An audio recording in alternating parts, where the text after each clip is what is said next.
breakfast sandwiches, pizza made with local homemade dough, and a large variety of tasty wraps, subs, and melts. Cliff serves up a nice assortment of hot brewed Utica coffee and seasonal blends. Find a location near you at cliffslocalmarket.com. Support local. Cliff's Local Market. We keep you going.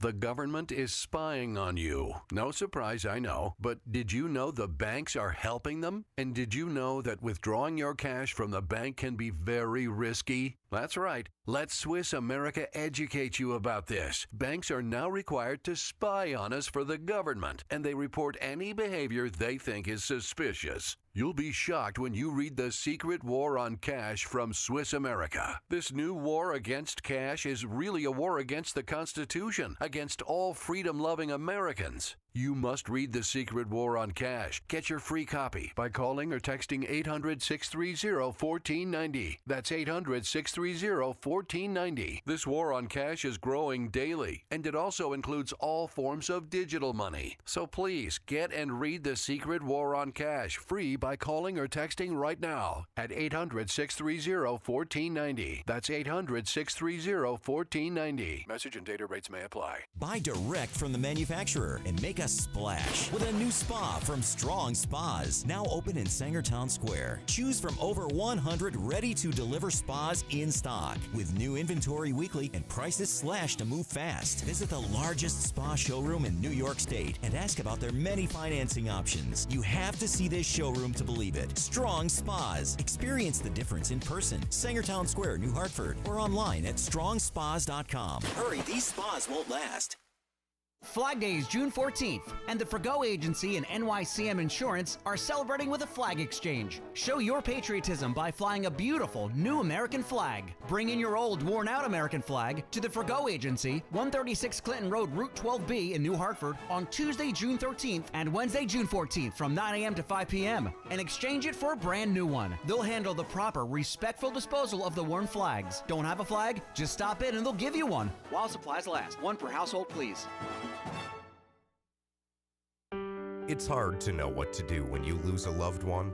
You want to provide a lasting tribute, but you need someone you can trust to help you navigate all the options. Mohawk Valley Monuments has been providing comfort and delivering quality memorials in our community for the last 85 years. Hi, I'm Benjamin Morgan. And I'm Nicole Cornacchia Morgan. Owners of Mohawk Valley Monuments. We pride ourselves in continuing to deliver the highest standards of workmanship and customer service. We strive to make things easier for you while still showing your family the utmost of respect. Start a conversation about your wishes to help make it even easier on your loved ones. Call us today and we'll get prepared together. Mohawk Valley Monuments has experience with all the local cemeteries. From simple grave markings to intricate family mausoleums, they give everyone the same personalized service. For expert memorial design, call today, 315-724-7629, or go to mvmonuments.com. Mohawk Valley Monuments, LLC, Old Route 5S, just past the Kitless Restaurant in Frankfort.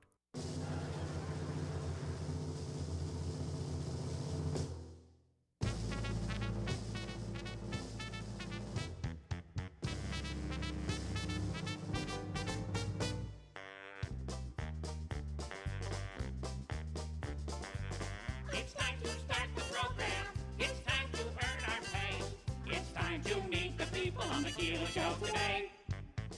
It's time to read the news and weather. Time to figure out what to say. It's time to turn the channel of the Keeler Show today. Why do we always listen? Keeler's always in the know. It makes me want to call him and tell him where to go.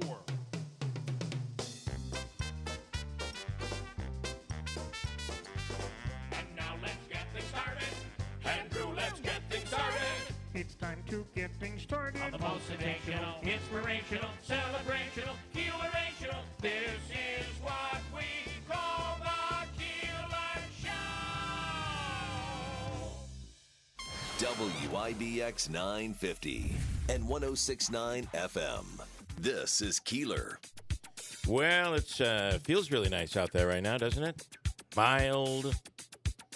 But it's not going to be like that all week long. I think we're going to get some rain today, and then it's going to bring in some cooler weather. Low 70s, upper 60s, and Friday is the Heart Radiothon, as a matter of fact. We'll be live from the Accelerate facility on Friday morning. So it's a big week coming up.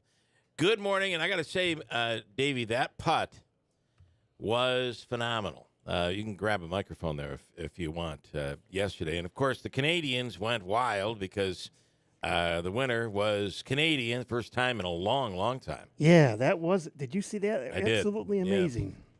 Yeah. It was. How big was the putt? How long was that? They said 72. Yeah, that was really. You never expected him to make that. Yeah.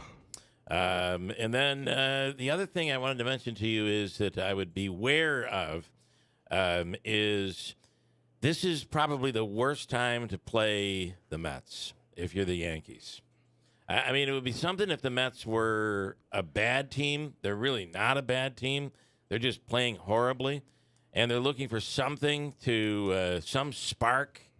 Manaski, and you can vouch for this. They're looking for some spark to get out of this terrible drought they're in. Watch them sweep the Yankees and in 2 games. Could be, and I'm going to tell you, it's the one thing that it could be. It could be playing the Yankees. Could be that spark. Could be, yeah. Yeah, I mean, you just don't know. Cohen, interview with him in the New York Post over the weekend, saying, "I'm not going to overreact here. It's a good team. It's just we're in a terrible funk. At some point, we're going to work out of it. I'm not going to go firing everybody." So that's where he stands. The only person he would fire is Buck Showalter, right? I mean, you're not going to I fire the shortstop or the right fielder. That's a good point. So, although I guess we'll see. There are players that Vogelback may be one that's getting ready to go, so they say. So, and this was just sent to me here. Smitty, do you have anything on this? Adam Hadwin was tackled. Golfer Adam Hadwin was trying to celebrate with his fellow countrymen. Instead, he got leveled like a tackling dummy. Yes, because security thought he was a fan just rushing the course. So they took him out.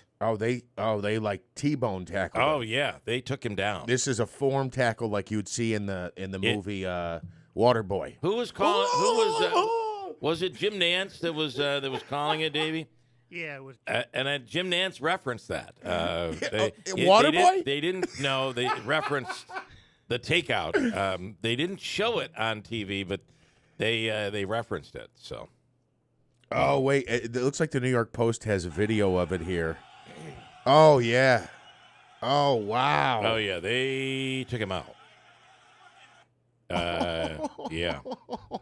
Like. What was the noise he made in Waterboy? So, yeah, it was something. We have a bunch to get to here today, here on this Monday, June 12th. Meteorologist Craig Flint coming up in a few minutes. We'll speak with him in regards to where the weather's going this week, and it will be, as we said, a little cooler this week. And rainy today. I might have been still a little foggy, although I got quite a bit of sleep last night. Is it kind of smoky out there again? No, I don't think so. That was just my eyes. Yeah. I was just not fully awake. This morning, we have a whole bunch to get to. This is the weekend. This weekend is when early voting will get underway for the primary, and we'll have plenty of those candidates in here coming up this week. Over the weekend, a sad weekend for me. As you know, last week we lost 2 people, Dave Rodriguez and Harry Enya, Hard Rock Harry. When I say we, I'm in the radio community. And then on Saturday was Hard Rock Harry's funeral. Very, very sad. But it was a time for people. Those funerals are meant to make people feel better, right? That's really what they're meant to do. And I think there were a lot of laughs, even though this was incredibly sad. A lot of laughs over the weekend in regards to Harry. And I got to say, I got this last night. This was really, really cool. Now, Harry worked at K-Rock and Rock 107. Known as Hard Rock Harry, has the most incredible knowledge when it comes to rock music. Just amazing. And we are actually working to try to bring him up here into our group, but it never quite came to fruition. But I got this yesterday. Check this out. Hey, Andy, and your entire family. So Andy is one of Harry's brothers. It's me, Dee Snyder of Twisted Sister. Your college pal John tells me that you lost your older brother Harry recently, and has asked me if I might send some condolences and some words that might lift you up and help you out during this really difficult time. I know you called him Hard Rock Harry, and he was such a positive force, a huge rock fan, DJ in Winter Garden, Florida, and he is gone way too young. 53 years old is way too young. And that wasn't a laugh. That was it's just to shake your head. The younger they are, the harder it is when they leave us. But I've lost some people in my life, and a minister once advised me, told me, said to me, whatever, the way to honor the people we've lost, the people we love, is by take something that we liked about that person and make it a part of who we are. And that is what I've tried to do anytime, whenever I've lost someone close to me, someone I've loved. And maybe those words will mean something to you as well. Either way, I send my condolences. John sends his condolences. Andy, to you and your entire family. This is a very difficult time, but you got to do one thing for Hard Rock Harry. Keep on rocking. You know he'd want you to. All right, that's pretty cool, right? That is really cool. Yeah. It's really sad, too, but that is a great thing. It's funny. He said he got the advice from a priest, right? And I'm getting the advice from Dee Snyder. But yeah, that's right. That is true. When you lose someone, a great way to remember them and to still have them with you is to take something that they loved and incorporate it into your life. That's a beautiful thing. No doubt about it. So it is what it is. Very sad. I'm hearing from Donna this morning. She said you are wrong. AQ is above 100. It is a little bit smoky out there, just a little bit smoky. I thought just as I was looking, I'm like, is that fog or is that some smoke I'm seeing? I didn't feel it this morning. I don't smell it, but they're saying that it's out there, but it's nothing compared to where we were. No. Last week. No. And yesterday was a really nice day. It seemed like blue skies through the day yesterday, and Saturday was a really nice day as well. So we did okay over the weekend, but we're expecting some rain, and much needed rain. In fact, they're saying that the rain that we receive today most likely will help us with the near drought conditions that we're dealing with right now. Although we had a steady rain on Friday. Yeah, we did, and we'll talk with Craig Flint in just a few minutes here. But I want to say it's not going to start till like 4 or 5 o'clock today. They're saying there could be some showers, mostly in the afternoon, but it's supposed to be quite heavy rain over the course of the next 24 hours. So, and you also mentioned we're at Accelerate on Friday. I actually had a baseball game, 2 games there this weekend. And when you talked about it being a little bit cooler, yesterday it was about, 80 degrees. And being on that surface. Oh, you were feeling the heat. Oh, my goodness. Yeah. I mean, I think I lost 10 pounds in sweat yesterday playing 2 games.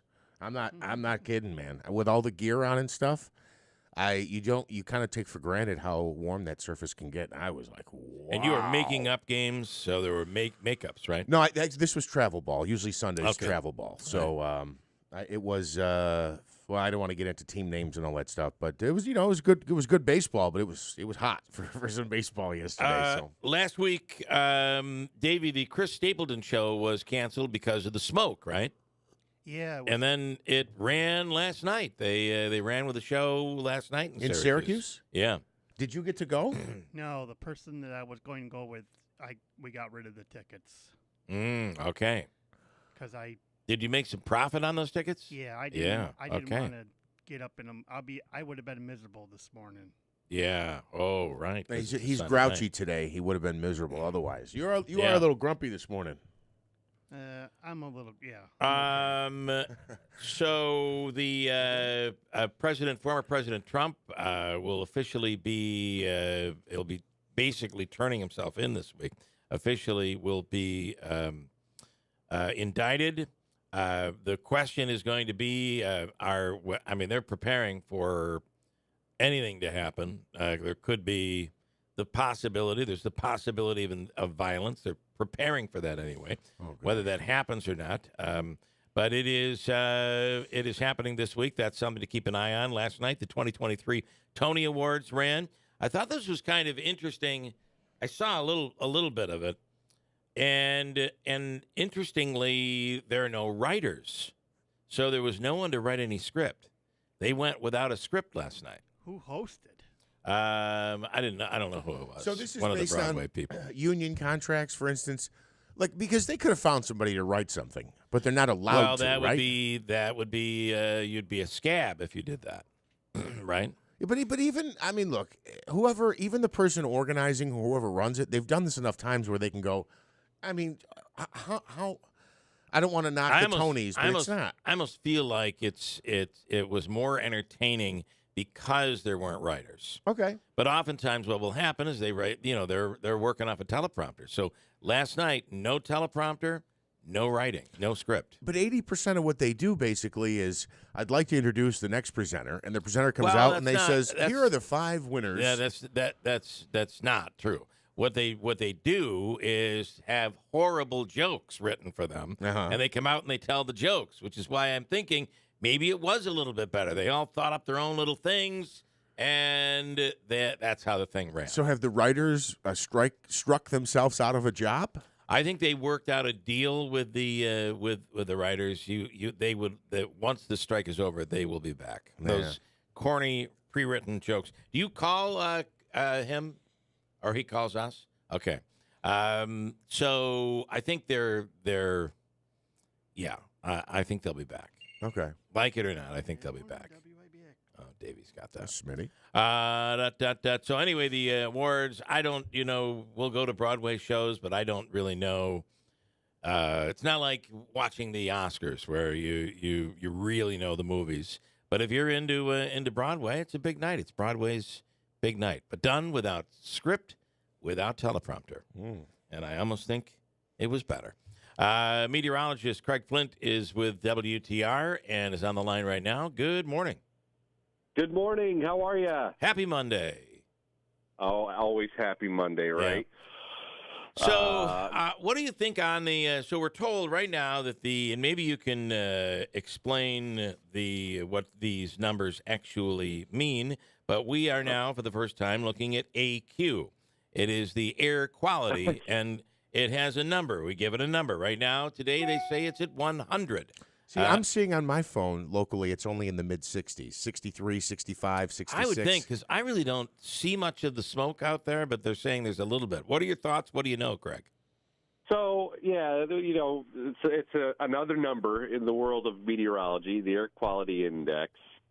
And, we like to see that down below, like, 50 to 100 in that neighborhood would be considered moderate. It means it's noticeable, but it's not like super duper unhealthy. Right. Anything below 50 is very clean, fresh air. So obviously that number, the lower it is, the better. But that's a number that was fairly obscure until last week. Right. Nobody even noticed it. Right. Now everyone, there's this fancy little website called airnow.gov, I believe, and you just type in your location and it gives you the current particulate matter, which is the AQI. But yeah, it's been around for quite a while. We just don't often think about it until we have something like what happened last week occur, which was crazy. It was. I mean, it felt like it felt like it was the end of time. Felt like we were on Mars. It did. It looked like it, certainly. It certainly did. So, what are your thoughts? This all depends on the jet stream, right? All depends on which way the wind is blowing. Mm-hmm. You got it. Hit the nail right on the head. It's all about a wind direction, and we finally have seen the wind direction shift. It was like the perfect marriage, the perfect storm, if you will. last week because we had a large storm system parked up over Halifax, Nova Scotia, which ironically we're dealing with wildfires up that way a couple weeks back. But that storm system over that way last week really helped that. But we had that storm system, and you got to remember, low pressure in the atmosphere, the wind flows counterclockwise around it. So if you could picture that in your mind, kind of two gears. You have low pressure west spinning counterclockwise, and then a large area of high pressure. Check that. Low pressure to the east spinning counterclockwise, and then a large area of high pressure to the west. And what the wind circulation or the wind flow around high pressure would be clockwise. So we were kind of right in between those two weather gears, if you will. Did I lose you there? Mm-hmm. I don't know. I might have lost him here, Davey. I don't know what happened. Right in midstream, too. Why don't you pick up, Davey, see if we can get in there, because it just completely cut out. The line's still there. What are you saying, Davey? We lost him. All right, well, hopefully we get him back here. Make sure you get his number so you have his number. I have his number. Oh, you do? All right, call him back then. Call him back. Of course, I just took a bite of a cookie. I sound like... Here we go. I wanted to mention the current air quality. I went to that website he mentioned, airnow.gov. According to what is it called again? Air what? Airnow.gov, and the score, if you will, the number is 79, which is covering all of New York State, Vermont, New Hampshire, Massachusetts, Connecticut, and Pennsylvania. 79. Interestingly, I only mention this as a reference point because my phone says it's 63 where we are right now. Okay. So that's a difference, But again, it is still in that moderate range. It says the contaminants in the air are PM 2.5. That's particulate matter 2.5 measuring units. I don't know how they measure it. 2.5 measuring units and less. And then this afternoon there might be a little ozone. But that score is 32, which is great air quality. If it's 32 is a fantastic air quality. So we're starting off the morning, according to airnow.gov, in the upper 70s, but it's actually going to get better as the day goes on. I have been, Craig, I have been in many radio studios through my career where the air quality was really bad. This one, fairly moderate, to be honest. Okay, you were in midstream and we lost you. I know. Yeah. I'm sorry. I must have been talking too much science on a Monday morning. But anyway, two weather systems just kind of joined forces last week to produce that northerly flow, which just picked up that wildfire smoke. And because we're relatively close to southern Quebec, these wildfires are only, I don't know if you heard me mention, but 400, 500, 600, 700 miles away from us, which is why, the smoke was so low in the what we call the boundary layer, which is where we live, the first couple few hundred feet of the atmosphere. So it was really something. But I heard you mentioning, Jeff, I see that you just heard that you just went and checked out the Air Now website. That's one of my bookmarks. It has been for a long time. So yeah, it's a great resource. Thank you for that. It's really interesting because I have never heard of it. I had never heard of it, and until this week, it's not something that we really ever cared to pay any attention to. And after this past week, everybody's all over it. So. And now that's more in the vein of chemistry, and I'll be honest with you, I hated chemistry when I had to take that back in school and stuff like that. But that's more in the vein of chemistry, and I believe it's microns is how they measure it. Okay. So the reason we had all these air quality issues is because you got to consider the smoke. And what that wildfire is doing up in southern Canada. You got to take into consideration that, people's houses are being destroyed. There could be plastic in that smoke. And when we talk about smoke particulate, it is smaller than a strand of hair. Yeah, think about that. So it's so tiny, and I think most people, for most people, it wasn't a big deal. I mean, it was unhealthy to breathe in. Right. But, I think there was just kind of a lot of, because it was such a thing last week, everyone was like, I remember at one point on the news, I was like, look, just be smart. We're not going to die. We'll be okay, But everything kind of gets blown out of proportion a little bit. However, that was unhealthy last week. Oh, it was unbelievable. Everyone. Yeah, there were, Tuesday, Wednesday. I mean, it was something. And I almost felt that when the smoke was at its worst, I felt like I was smelling not campfire, but more of a fire that you just maybe threw some plastic into. I really felt like that's what we were smelling. But it's hard to tell. I think your mind plays little games on you as well. But man, it was visible and it was odoriferous. That is for sure. Yeah. Yes, sir. Manaski. I was going to say, how many campfires do you have where you're burning plastic? I don't know what that smells like. You don't? You've never burned plastic before? Somebody by mistake threw something in that was plastic? Maybe like a plate or something. Yeah, and that's what it smelled like. Yeah, I guess I don't. I can't distinguish the smell. Well, that's odd that you don't. You're much more responsible than I guess I am.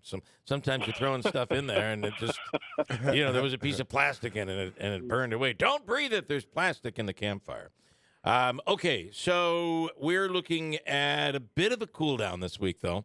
I mean, the warm up was short lived, but what are we looking? Low 70s, upper 60s this week? Yeah, as we get into midweek, especially, I think we'll fall short of 70.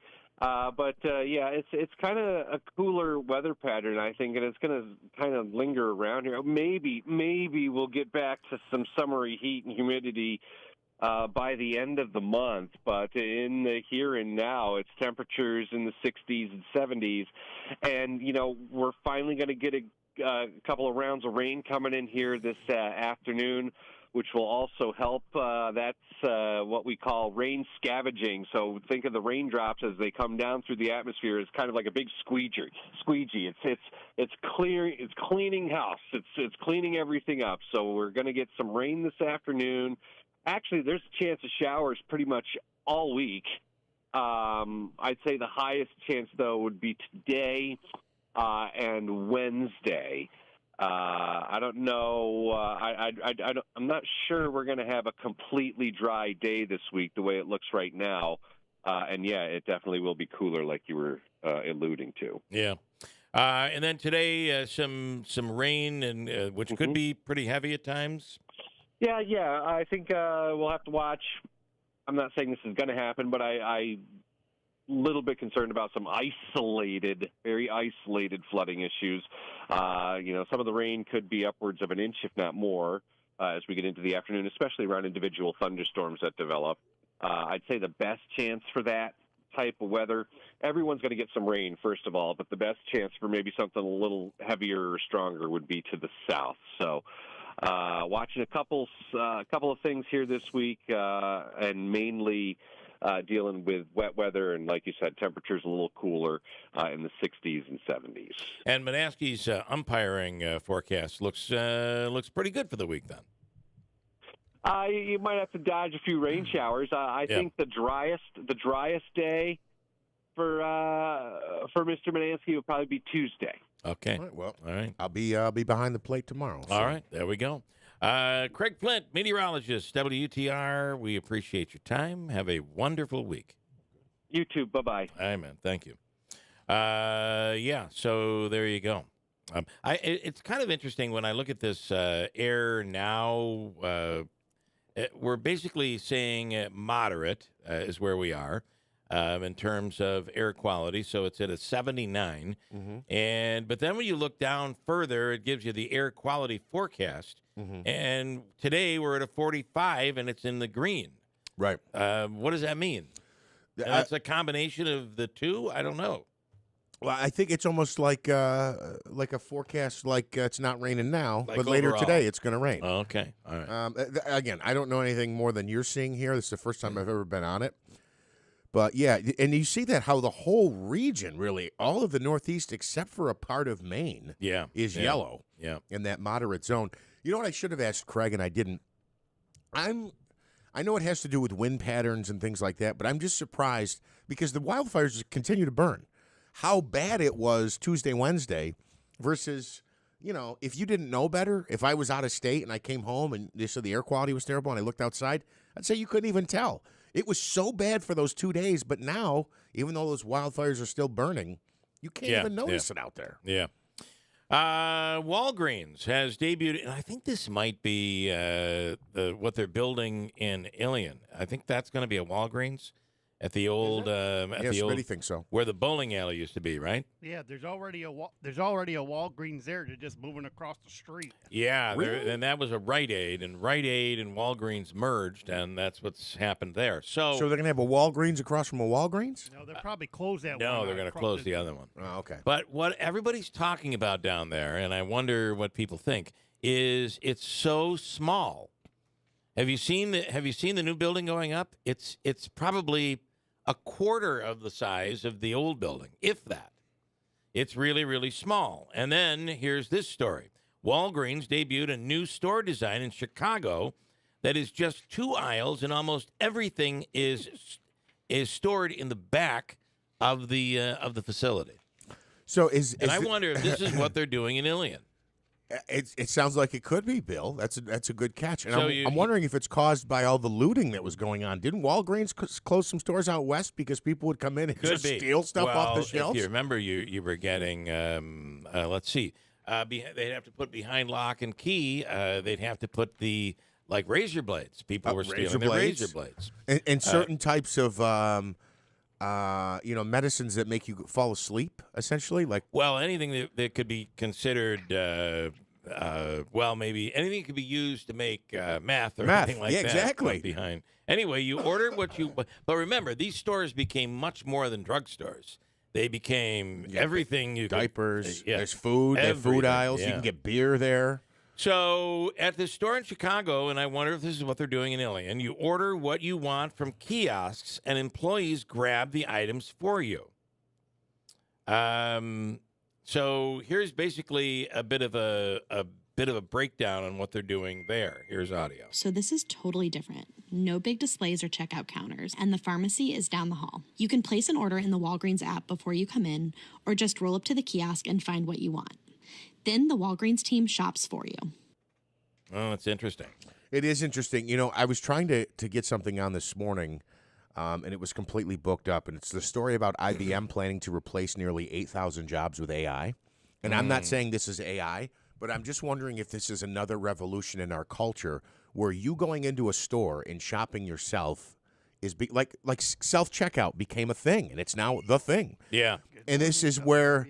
we have all these items. Just tell us what you want. You don't have to come into our store. You don't need to loiter. It takes away the issue of theft.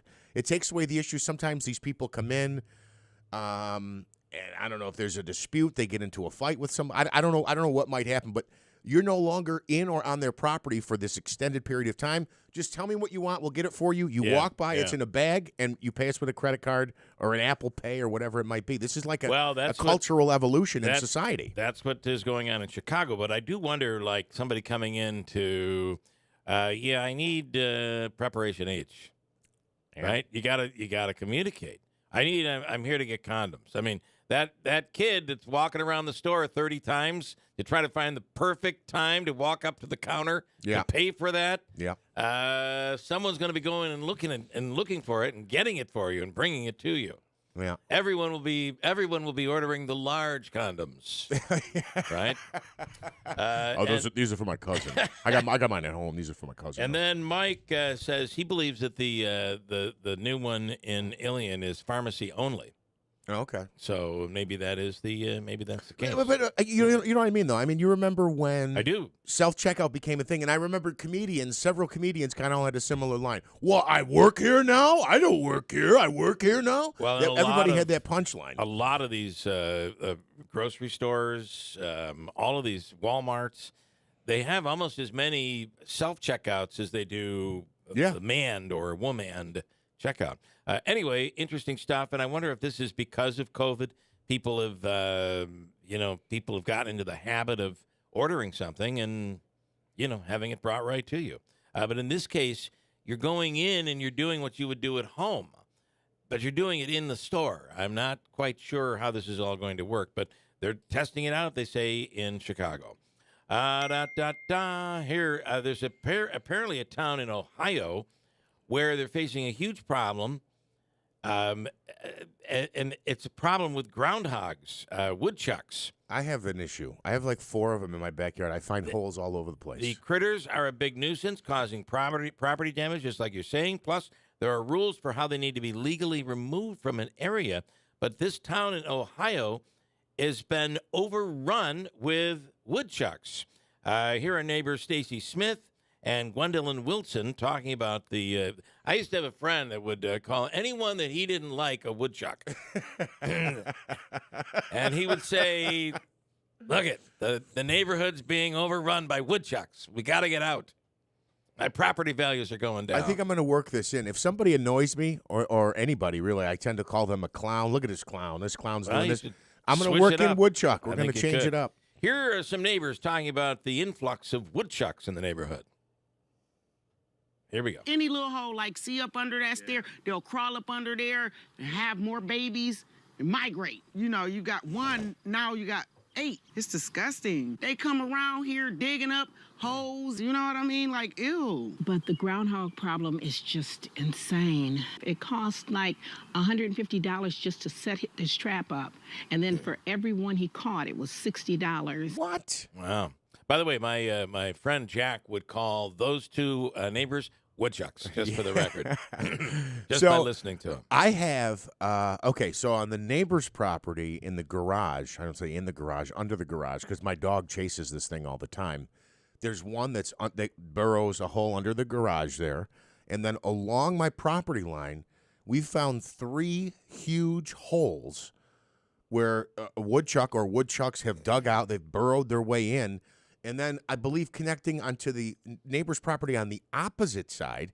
And then, you'll see the big one. I don't know if it's the mother or the father, but then you'll see a couple little ones. Yeah, I mean, they are setting up shop. They have settled down and they're ready to have their family, and they're having it in my backyard. We do have, yes, Davey, go ahead. I could just picture Jeff. Yeah, out there watching. Bill Murray. Yeah, you remember in Caddyshack 2, putting bombs down in the holes, and hole. I could see it. He's gonna blow them up. I have to say we have some woodchucks as well, and they live under a shed, and they've been there since we've been there. In fact, they probably were there before we got there. And I have to say, on a sunny day, because there's nobody back there. But I can see from the window clearly back there on a sunny day. They come out and they just lounge. They don't care who's looking. They're not wearing any clothes. Okay, so basically they're skinny dip. They're skinny bathing out there, whatever you'd call it, and they're just lounging around till a noise comes and they get up and they run away and back into their hole. A Vegas family is claiming they saw a UFO and it landed where? In their backyard. And they saw tall aliens with big eyes. Here is the 911 call and interaction between responding officers and witnesses. Here we go. I swear to God, this is not a joke. They're like 9 foot, 10 foot tall. They look like aliens to us. Big eyes. They have big eyes. I have butterflies, bro. Everyone saw a shooting star. Then these people say there's aliens in their backyard. It was like a big creature. Because I'm not going to BS you guys. One of my partners said they saw something fall out of the sky, too, so that's why I'm kind of curious. Did you see anything land in your backyard? Or? If those 9 foot beings come back, don't call us, all right? Deal with it yourself. I ain't dealing with that. They're saying it's... Okay. There's a lot of talk about UFOs and things that haven't been explained and aliens, and it's coming from, this is declassified information coming from the military. So I think, are we seeing things? Are we just things that are unexplained? I don't know. Here's where my my doubt comes in. All right. First of all, I'm not saying that this is not possible at all. I'm not. You're right. There's declassified military information. There are sightings from legitimate, credible people who say they saw what they saw. But here's my question. It sounded like that was audio from a cop body cam. He said, my partner said he saw something fall from the sky, too. Yes. So I'm taking you seriously. Where did it go? It was a craft of some kind that fell from the sky. These beings got out that were 9 foot, 10 foot tall. What happened? And how do you know they're 9 Where'd or they go? 10 feet tall? It's not like your backyard has what they have in a bank where they, in the bank they have on the wall the actual height. You can look and see. Yeah. That person that walked out is 6 feet tall. I could tell. He walked right by the little measuring I've icon. never seen that. I didn't know that. At the bank? Yeah. Yeah. You've never seen that in the bank? What, on the wall, they have the 1 foot, 2 foot, 3 foot, 4 foot, 5? Well, they usually don't go as low as 1 foot. But, Well, right. But I've never seen a measuring stick on the. I've Yeah. just never noticed it. Davey, you've noticed it in the bank, right? Never even noticed Both of you haven't? You guys have to go into the bank. Go to the bank today and look as you're walking out. You will see a basically a measuring decal on the wall that would measure height. So if there's the cameras A bank robber? So if someone robbed a bank as they're going out, you'd see their height. I've never noticed that. I've always been offended that they didn't have my height there. Like, it starts higher than me. Bill walks by and it says not tall enough to use this ATM. Yeah, that's exactly right. And one more I want to squeeze in here. When promotional stunts go wrong, do I have time for this? I Yes. guess maybe I do. During a timeout in Miami the other night, it was planned for Conor McGregor to come out onto the NBA floor and punch the Heat mascot, Bernie. He would get knocked out, and staffers would drag him off the court. The problem is McGregor punched him too hard. What a loser. The guy in the costume had to be taken to the ER. He's going to be okay and back for their next home game tonight. Here's the president of the UFC, Dana White, and Heat coach Eric Spoelstra, with their takes on the hard punches. Here is audio. I saw the Deontay Wilder one, too. What's up with mascots wanting to get punched in the face by professional fighters? What do you expect? What are those mascot things made out of? Unless you're like the Golden Knights mascot. I don't even know what the hell he wears, but I'm assuming it's a metal helmet. I wouldn't have professional fighters punching me in the face if I was a mascot. Doesn't seem like the brightest thing in the world. How does it say about your mascot that he can take a punch from Conor McGregor, bounce back, and still be ready to go likely in the next home game? That's the Miami Heat toughness that we're talking about. We won't reveal who that is, but he's tough. You can take a punch and get back up. And yeah, he's not going to miss any time. There you go. Can I just say... By the way, there may not be another game in Miami. Yeah. They play in Denver tonight. You have about 10 seconds. Go ahead. The stupidity that you would waste, an NBA coach who's in the final, you would waste his time with that question. I completely agree. And then finally, by the way, McGregor was promoting his pain relief spray, by the way. Oh, yeah? I think that's Use kinda Mountain fun. Ice. It's the best thing on the market. WIBX Utica Rome, it's 7 o'clock. They're asking drivers to be patient in Philadelphia.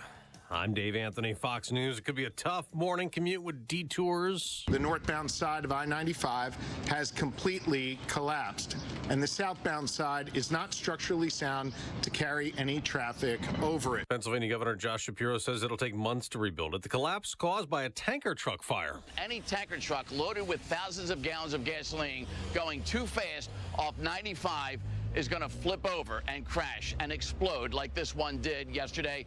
The driver, there was a recovery scene. There was no sign of a driver, so they essentially said he was likely incinerated and crushed by the slab that came down. Steve Keeley with Fox 29 TV in Philadelphia. A bus crash in Australia, much deadlier. The bus carrying guests to their accommodation from a wedding party at a winery, crashing at a roundabout in foggy conditions. Tracy Chapman from New South Wales Police. As you can imagine, it was a fairly frantic scene. A number of passengers we were able to extract through the front windscreen. They were the lucky ones. 25 people injured, but 10 dead. That's Fox's Jonathan Savage. The driver's been charged. Ukrainian military officials claim their troops have retaken another village from Russian control in a stepped-up counteroffensive. Former President Trump will travel to Miami the day before going to court there to face 37 criminal charges over the classified documents found at his Florida resort, including obstruction of justice. He and many other Republicans claim the GOP 2024 frontrunner's a political target. Congresswoman Nancy Mace tells Fox. Every time the Oversight Committee has evidence of corruption, bribery, money laundering on the Biden family, they indict Donald Trump. But Democratic Senator Chris Coons tells ABC's This Week. A jury of American citizens, a jury of his peers, will determine whether or not he was properly charged and whether or not he violated federal criminal law. America's listening. to Fox News. Greetings, Sebastian Gorka here. For years, I've mentioned how much Relief Factor has helped the pain in my lower back. Gary from Ohio shared his experience too. He writes, I tried Relief Factor due to its botanical ingredients to reduce pain in my shoulder, knee, and lower back. After just a few weeks, the knee pain was completely gone, and the shoulder and back pain were reduced quite a bit. I can now exercise much more comfortably and practically pain-free. Thank you, Relief Factor. After trying Relief Factor, over 500,000 people have gone on to order more, so it looks like a lot of people are thanking Relief Factor. 3 weeks from now, you could be doing the things you enjoy doing. Your first step to becoming pain-free should be to order the 3-week quick start at the reduced price of $19.95. Go to relieffactor.com or call 800-4RELIEF. That's relieffactor.com or call 800-4RELIEF. Feel the difference with Relief Factor. relieffactor.com. All right, we have cloudy skies and 63 degrees. WIBX News Time is 7:03. This news update brought to you by Shop My Carl's mega clearance sale and save up to 80%. Check out the clearance tab at mycarls.com for amazing deals. My Carl's, New Hartford Shopping Center, and Destiny USA. Well, members of the Syracuse University men's soccer team will be heading to the White House today. The Orange are going to be involved in a ceremony hosted by President Biden to celebrate the NCAA championship that they won in December, defeating Indiana University. It was their first title in program history. Following the White House event, the Orange will be honored at the U.S. Capitol by Senate Majority Leader Chuck Schumer. Syracuse police continuing to look into an incident in their city that resulted in 13 people being injured. A large group was gathered near Davis Street yesterday when gunfire erupted. During that melee, police say 4 individuals were shot, and several other victims were either stabbed, cut, or hit by a vehicle. Everyone who was wounded is expected to survive. Police are asking for witnesses to come forward. A husband and wife from Oswego County were killed after being involved in a multi-vehicle crash over the weekend. On Saturday, 40-year-old Jason Robinson was traveling on State Route 104 in Albion when his pickup truck collided with a car. 2 people in the car, 62-year-old Anne-Marie McDermott and 66-year-old Richard McDermott of Pulaski, were pronounced dead at the scene. Robinson also suffered life-threatening injuries. Authorities say, though, he was issued a ticket for his role in the accident. One of the biggest horse races in the world could wind up at Saratoga Racecourse in 2025. The New York Racing Association says the track is being considered as a possible site for the 2025 Belmont Stakes. The race might have to be moved to another location because renovations that are set to be made at Belmont Park. The Belmont is the final race in the hunt for the sport's prestigious Triple Crown. The 2023 season at Saratoga gets underway on Thursday, July 13th, and runs through Labor Day. And Troy police are continuing their investigation into the discovery of a woman's body in the Hudson River. The Times-Union reports that her remains were spotted Saturday near River Street and 101st Street. No word on the woman's name or how long the body was in the water. Her death is not believed to be the result of suspicious circumstances or foul play, but anyone with information on the case is asked to come forward. WIBX News Time is 7:06.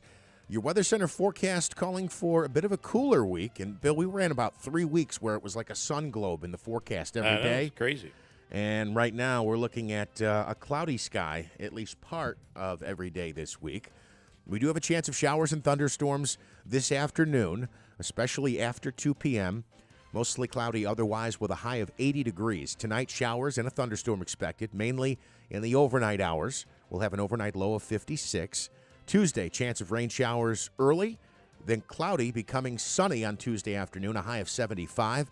Wednesday, rain showers in the forecast and thunderstorms possible as well. Wednesday's high 70. Thursday, more rain showers expected, especially in the afternoon. Otherwise, a little bit of sunshine with a high of 74. Well, right now we have cloudy skies and 66 degrees. WIBX News Time is 7:07. All right, in sports, the Mets still can't get out of their own way. They lost the rubber match to the Pirates on Sunday, a final of 2-1. The Mets have now lost 8 of their last 9 games. A historical note in that game, Pirates legend Andrew McCutchen earned his 2,000th Major League hit during that 2-1 victory for the Bucks on Sunday. Mets are off tonight, then they welcome the Yankees to Citi Field for a brief 2-game set in the Subway Series. The Yankees also losing their rubber match on Sunday to the Red Sox, a final of 3-2 in 10 innings. Clark Schmidt started the game and struck out 4 batters, allowing 1 run over 5 1/3. But the Yankees did lose. The Yanks now third in the AL East at 38-29. And again, they head to Citi Field starting tomorrow for 2 games in the Subway Series. The Denver Nuggets 1 win away from their first ever NBA championship. They'll host Game 5 tonight of the NBA Finals tonight, leading the Miami Heat 3-1. 6 programs punching their ticket to the College World Series. Top seed Wake Forest sweeping Alabama. In a pair of SEC matchups, Florida swept South Carolina. LSU advanced after beating Kentucky. Virginia books its ticket to the College World Series as they beat Duke. In other action, TCU swept Indiana. Oral Roberts beat Oregon. 2 final spots in the tournament will be locked up today. Texas visits Stanford, while Southern Miss will host Tennessee in Game 3 of their Super Regional round. What else do I need to mention here? Smitty has info on the amazing putt yesterday from Nick Taylor, the Canadian, winning the RBC Canadian Open for the first time in many, many years. It was how long of a putt? 72 feet. And we were talking, who was his buddy there who got tackled by security? That Adam Hadwin. That was pretty wild. It looked like a scene out of Waterboy. I mean, they took him down. He had no idea it was coming. Martin Truex Jr. is the winner at the Toyota Save Mart 350, and Novak Djokovic continues to make history. He won the French Open, and it was his record 23rd Grand Slam title. He's 36 years old. He's the first man to win at least 3 titles at each of the Grand Slams. Okay, coming up this hour, it's our free money question of the day from the Hobeika Law Firm, Joseph and Andrew Hobeika. A chance to win $100, and I have a doozy of a question this morning. I have to tell you, Ann will message me a couple times a week during the question with the correct answer.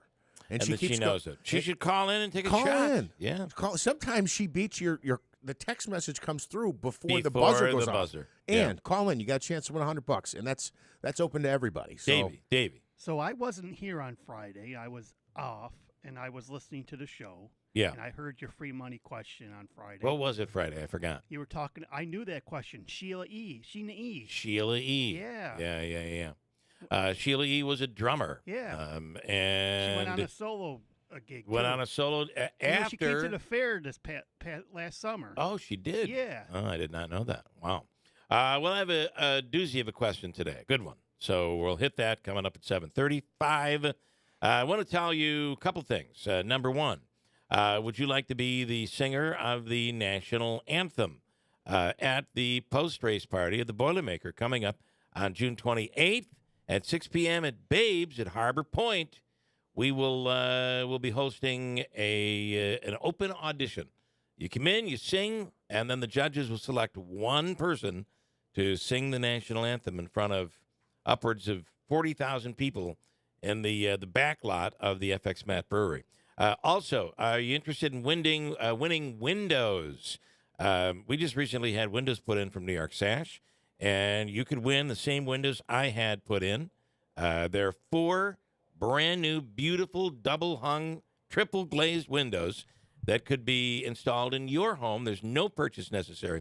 Just go to our website. On the top bar, you'll see Keeler. Hit that, and then 3 down, you'll see the Keeler window, New York Sash window contest. And you sign up, and there's no purchase necessary. You mentioned the triple glaze. I mean, right? Those are like the best weather barriers out there. They're made for weather up here. Yeah, the triple glaze. Yeah. So when you always used to say you put the back of your hand against the window when it's 20 below, you don't feel the cold on the window. You could put your belly up there, and you would not. It's as warm indoors as the window's as warm as it is indoors. It's basically so the cold isn't making its way through. Yeah, these are great windows, and they look really sharp. They look great. You can sign up. There's no purchase necessary. One person per household. and you must live in the area. And at the end of the month, we'll select one who will win the same windows I got. You're winning my windows, although they'll be like my windows, our windows. Okay, check that out on our website at WIBX950.com.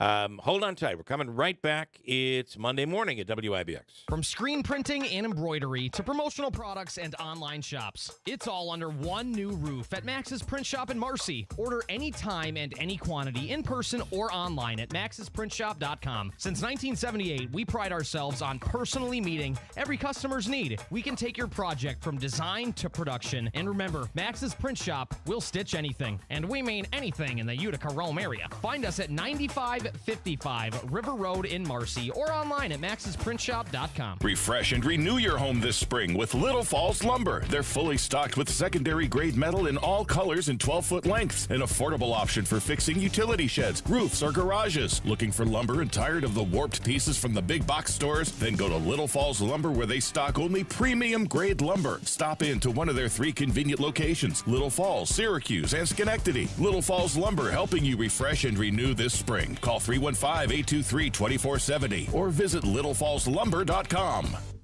Sometimes it can be hard to find a fulfilling job that you love, but that's not the case with the Whitesboro Central School District. We're hiring bus drivers now for next season. Whitesboro Central School District is a leading school system in central New York, serving 7 schools, 3,100 students, and holding a 92% graduation rate. You can help drive the success for our children. Drive for a local employer that takes pride in the success of our employees and our students. Come drive for the best with great benefits, flexible schedules with summers off. It's a great part-time or full-time job, perfect for anyone with a tight schedule or retirees with extra time. If you'd like to work where you can make an impact in the lives of our children and you have a commercial license, Class B, we want you to drive for us. Join our successful team and help drive our future leaders with Whitesboro Central School Transportation. Call Andy today at 315-768-9740 or stop by the garage, 20 Wood Road, Whitesboro. Andy's waiting for you. Frank and Debbie needed a new mattress. They went to MattressExpressNY.com. When they saw all the brands they carried, they realized they would have had to drive all over town to see these brands at other stores, but we had them under one roof. Tempur-Pedic, Stearns & Foster, Sealy Hybrid, Purple, Puffy, The Number Bed by Instinct, Comfort, Posh and Lavish, and more. They came in, tried the beds, they selected a Number Bed by Instinct Comfort, the Q9 King Flex Head. They loved that they could put each head up and down independently, but it was still one solid mattress. They loved that it had a 25-year industry-leading warranty. It was affordable because they qualified and signed up for the 5 years, no interest, no money down. We unzipped it, opened it up, showed them how it was built, and then the luxury rewards. They got to choose between a giant 85-inch flat screen TV or a Weber stainless steel gas grill. They went with the gas grill. Call 1-800-NEW-BEDS or visit any store, no appointment necessary. Hi, this is Bill Cole from Gates Cole Insurance with exciting news. We are expanding with a couple of new offices in our area. One new location is North Country Estates Insurance in Lowville. They are another independent insurance agency that takes pride in making customers happy and fits our culture at Gates Cole perfectly. Here is William Schaub from the newest Gates Cole agency, North Country Estates Insurance in Lowville. Working with us as an independent agent with this many companies, we will often call our clients and say, we're going to reduce your premium if you like. We have the companies that do well in New York and specifically this area. The coverages that we provide are commercial and personal insurance. That's the home, the auto, ATV, motorcycle. There's nothing more fun than taking care of a customer and being able to tell them that we're able to save them some money. Proudly representing Finger Lakes Fire and Casualty Company of Trumansburg, New York. Gates Cole Insurance. We'll take care of you.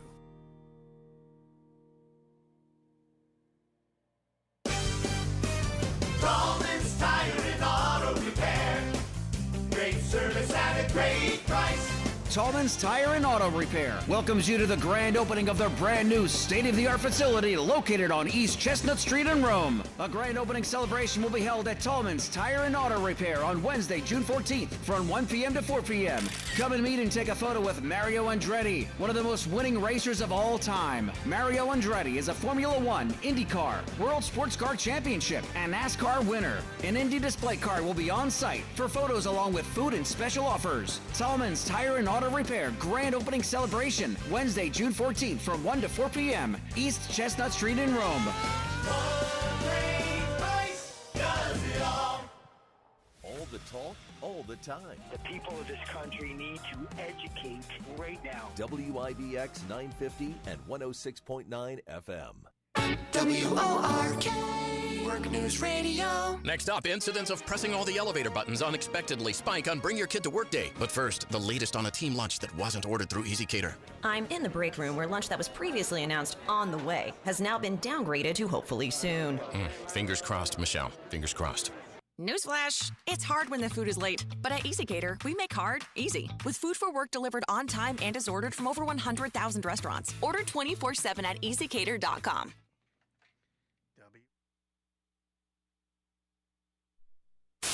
WIBX 950 and 106.9 FM. This is Keeler. All right, so coming up in a minute, this is going to be really, really big. I'm really very excited about this. I'm going to ask you to explain who we're going to be talking to in about, 25 minutes. Yes, we're going to talk with the Deputy Director over at Air Force Research Lab, Michael Haydock, along with Colonel Harris. And, we've talked a lot about quantum computing. Well, this was all brought up by Mr. Hennessy, yes. Right? And that what we should be doing is quantum computing, quantum computers, quantum computing. And that's what they should be doing up at Marcy. The problem is, as a country, we're not, as a world, we're really not quite there yet commercially. However, we are doing quantum computing at the Air Force Lab. Yes, and they're developing this, and it's spectacular, world-renowned as to what's going on up there right now. Yeah, and for those who don't quite understand it, I'll raise my hand, like me, our guests said they are willing to take questions. So if you're listening and you've heard something or you're trying to understand something, he said it's pretty simple and straightforward, but as I said to him, easy for you to say. Yeah, sure it is. But they'll be joining us this morning, coming up in about 25 minutes, as you mentioned. And if you have a question or a comment, you can send it to us via the WIBX 950 app or just call our man, Uncle Smitty, and we'll get you on the air and get your question answered. Can you set this up for me at my screen? And Davey, who's on line, 3? It's Scott with Belmont. Okay. I got to tell you, I think the Belmont issue in Saratoga in 2 years. That's cool. That's going to be really neat if that happens. Hey, Scott, good morning. Good morning, guys. Another successful Belmont. Hope you guys took the horses. I gave you and keyed the 2 horse. I did not. Yeah, I didn't do anything. I didn't bet. I had 2 games Saturday, and then I had to mow the lawn. I'm mowing the lawn, and my stepfather was like, "Oh, they're about to go off." And I'm like, completely forgot you're about kidding. the race, I never got my bet in. Yeah. And Scott, I got to tell you, there'd be no way I could have placed any bet. I didn't understand half of what you were saying. I'm not good at the horse racing. Just having a couple of minutes. I was trying to make it simple. Basically, what I do is key a horse, and remember the 2 horse was the key. And if you key him first, second, and third with a combination of the 4 horses I gave you, that's the trifecta. Now, for every 50 cents you would bet, remember you can do 50-cent tries, you would have won $66. Wow. The superfecta was the play, and there was no bomb involved. And for every 10 cents, actually there was a dead heat for second, for fourth. So you could actually got paid off both ways. But the way we would have played it, with the 8 horse finishing fourth, for every 10, you could actually bet 10 cent superfectas, you would have won $19.90. Wow. We actually had it for $1, so that just times that by 10. But you're right, it's difficult to try to explain it, and I try to like I said, I play in these big races because there's so much money involved. They average there's 13 races overall, in the card, and that besides the Belmont. I think the average was $5 million a race. Wow. So you're talking almost $100 million. Of course, it'd be more in the Belmont. I didn't see what the total of the Belmont was. On that, you won. So on that $1 bet, you won $190. Yeah, 190. It's every Wow. it's every race. Now we actually invested $24 into it. Okay. I had the trifecta twice, so that was paid actually $133 for $1, so we had $266, and so that was the try. But you could have won each bet. Like I said, I tried to economically. Now you could put money across the board, bet a lot, but I figure economically for the novices that was the simplest way to make money. Well, I got to say, that's unbelievable. You make it sound so easy. It's like, had I just listened to Scott, I would have won $190. But, it's the big races, guys, because there's so much money in the pool. If you do it on a regular basis, you got to maybe do it a little differently. How is Saratoga? That'll be coming up later in the summer. Exactly. I was going to say, guys, if you guys have never been up there, you guys get up there. It's almost like a park with a racetrack. Have you guys ever been up to Saratoga? Oh, yeah. Unfortunately, I have not. You have not. No. It's a whole different world up there. It's beautiful. Oh yeah. It's go there when they got things going on in Saratoga. Like I've gone up there when they've had the music fest at night, where they have different genres of music on each corner of Saratoga. That's always fun. And I usually stay in Lake George. It's a little cheaper. Yeah. Comfort Suites is pretty good. And if you guys like miniature golf, Jeff, they got 5 or 6 miniature golf courses right in a radius of 5 miles in Lake George. Yeah, it's really nice. I mean, Lake George, Saratoga, and Saratoga. I'm sure you've been up there, gone up there for years, but Saratoga has been transformed. It is unbelievable how beautiful Saratoga is today. Really? There was actually it looks like somebody got married at the racetrack. Saturday, they had all the things set up for a wedding, and I think it was kind of interesting. Instead of exchanging rings, they actually changed horseshoes instead. So it was kind of an interesting wedding ceremony. Yeah. All right. Very nice. Very nice. All right. But anyways, the next big races, guys, and you mentioned Saratoga, the Whitney would be early, and the Travers, what they call the Midsummer Derby, is the week before Labor Day, but those are the next 2 big races coming up. But definitely, if you guys get to Saratoga, it's great. It's a Saratoga doesn't open until what, July, like mid-July, right? Well, just a month. Yeah, they start July 13th and they run through Labor Day. Yeah, and like I said, for people that have never been there, there's actually a picnic area in the back, so they allow you to bring food and beverage. No glass. So there's actually picnic areas besides the track. That's why it reminds me of a park with a racetrack. Yeah. There's some people that actually don't go to the race that actually see the race because you see it in the jumbotron. They stay in the park area. Well, and I got to say, it's one of the oldest in the country, Saratoga. And can you bring kids? I never see kids in the videos that I see. You can. Yeah. Oh, okay. All right. Oh yeah, it's a fun. Like I said, it's a fun atmosphere. The prices have gotten a little bit out of hand a little bit, but bottom line is it's just going on the trip. But if you go to Disney World or Disneyland, it's going to cost you a heck of a lot more money there. But we won't spend that much money there. But bring food. You're allowed to bring food and beverage into the track. Okay. Which is a lot of these tracks you can't do. And if you go to Lake George, always hit your ride on the Mini Haha. That's it. Hey, listen, it's got everything. You got the water parks and stuff like that. And like I said. Yep. They used to. I don't know if they do as much, but Lake George used to have fireworks every Thursday night down there too. So you got the mini ha-ha and you got the mini putt-putt. You got it all. Okay. Miniature golf. I'm telling you, Jeff, you're going to love it. We did 6 different golf courses in 2 days. And, it'll be something like you would see in Myrtle Beach, like that type of extravagant. They're not quite as extravagant as Myrtle Beach, but they're up there. So, okay, Scott, thank you, man. Thanks, guys. Have a good one. Scott won again. Can't believe it. We should have just listened to him. Yeah, I know. Hey, did you see the story that broke over the weekend and broke on Friday in Frankfurt? How about the world? Whoa! What's going on? So WKTV reported, and I'll pull up their story here. Essentially, there is a human trafficking investigation going on. But beyond that, they were talking about prostitution. And prostitution. That's typically what human trafficking is usually. Troopers and police cars there in the parking lot. Let's go to the man who knows everything. Davey, what happened down there at VJ's? What happened?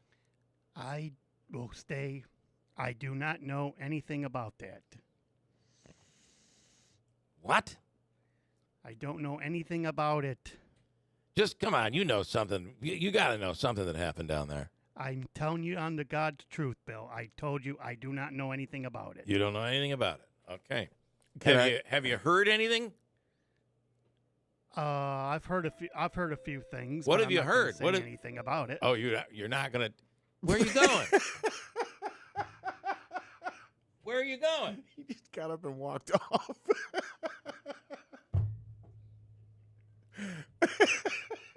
You know he knows everything, doesn't he? He knows the whole I'm sure he heard shebang. something. I think he heard something. Yeah, he does. Can I hit you with a couple things? Quite a story, though, that went down here. I'd like to read to you from the story that WKTV posted on its website. Around 3:30 Friday afternoon, a series of marked and unmarked state police and Frankfurt police cars pulled into Gina's DM Spa on East Main Street in Frankfurt. The New York State Police, partnering with Frankfurt PD, along with our ununiformed force, our violent gangs, narcotics enforcement team, and community stabilization unit, are investigating a complaint of human trafficking and prostitution that was operated out of Gina DM Spa. That's according to New York State Police Captain Jesse Place. He says anyone who believes prostitution is a victimless crime is being misled by a lack of complete knowledge. Here's a couple quotes I wanted to share. Okay, Frankfurt police say the cooperation of state police is invaluable in stopping the activity they believed was happening at the East Main Street business. Here's the quote from the Frankfurt police. A small police agency like ours in a small town where everybody knows everybody makes something like this, investigating it, for us, hard. So luckily, state police, Captain Place, reached out to us. That's his quote. State police could only say there were several arrests. The charges as of right now, prostitution, which is a misdemeanor, and unauthorized business practice, which is a felony, and more charges could be lodged. That's the story. Davey's back in the booth. What do you know about that, Davey? I just know what Jeff read and what I read online. Okay. You don't know anything else? I do not know anything else. All right. I swear to God I don't. Okay. You guys are going to make me spill my coffee again. Okay. All right. Davey's not talking. Who's in the green room? What do you have? It's Melissa. Okay, why don't you bring her in? We'll do her right now and get her on her way. This is pretty exciting. We have an update on let's see. I got to go back and this is Melissa Rocco. Come on in. Good morning. Good morning. And this is Ms. Health and Fitness magazine. They're looking for, go ahead and get right up to that microphone. Good morning. Okay. Good morning. I got to see, Jeff, can you readjust that so we'll bring her on? Okay, we have an update. First of all, you've entered the contest. Explain what the contest is. Okay, so I was here with you, I think it was close to 3 weeks, Wrong one, Jeff. 4 weeks ago. Go ahead. Keep going. Okay, so I was with you not too long ago Yes. in the studio, and I explained that this is a national contest.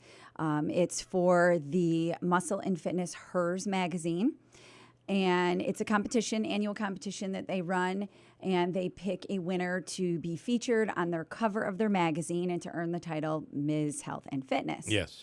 So when I first, saw the opportunity on social media, I thought, you know what, this would be a great opportunity for me. I'm 45 years old. I'm a fitness instructor as well as a first grade teacher.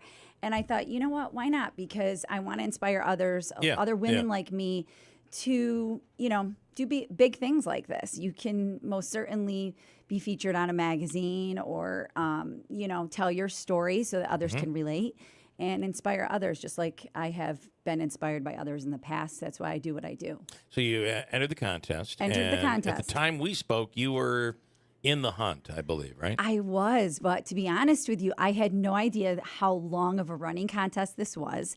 They got to get their clicks. They got to get their clicks. You're right. I had no idea how many women were actually in it. There were tens of thousands of women. Oh, my goodness. Yes. So after doing some mathematics, and I am only on a first grade math level, so hopefully. Understood.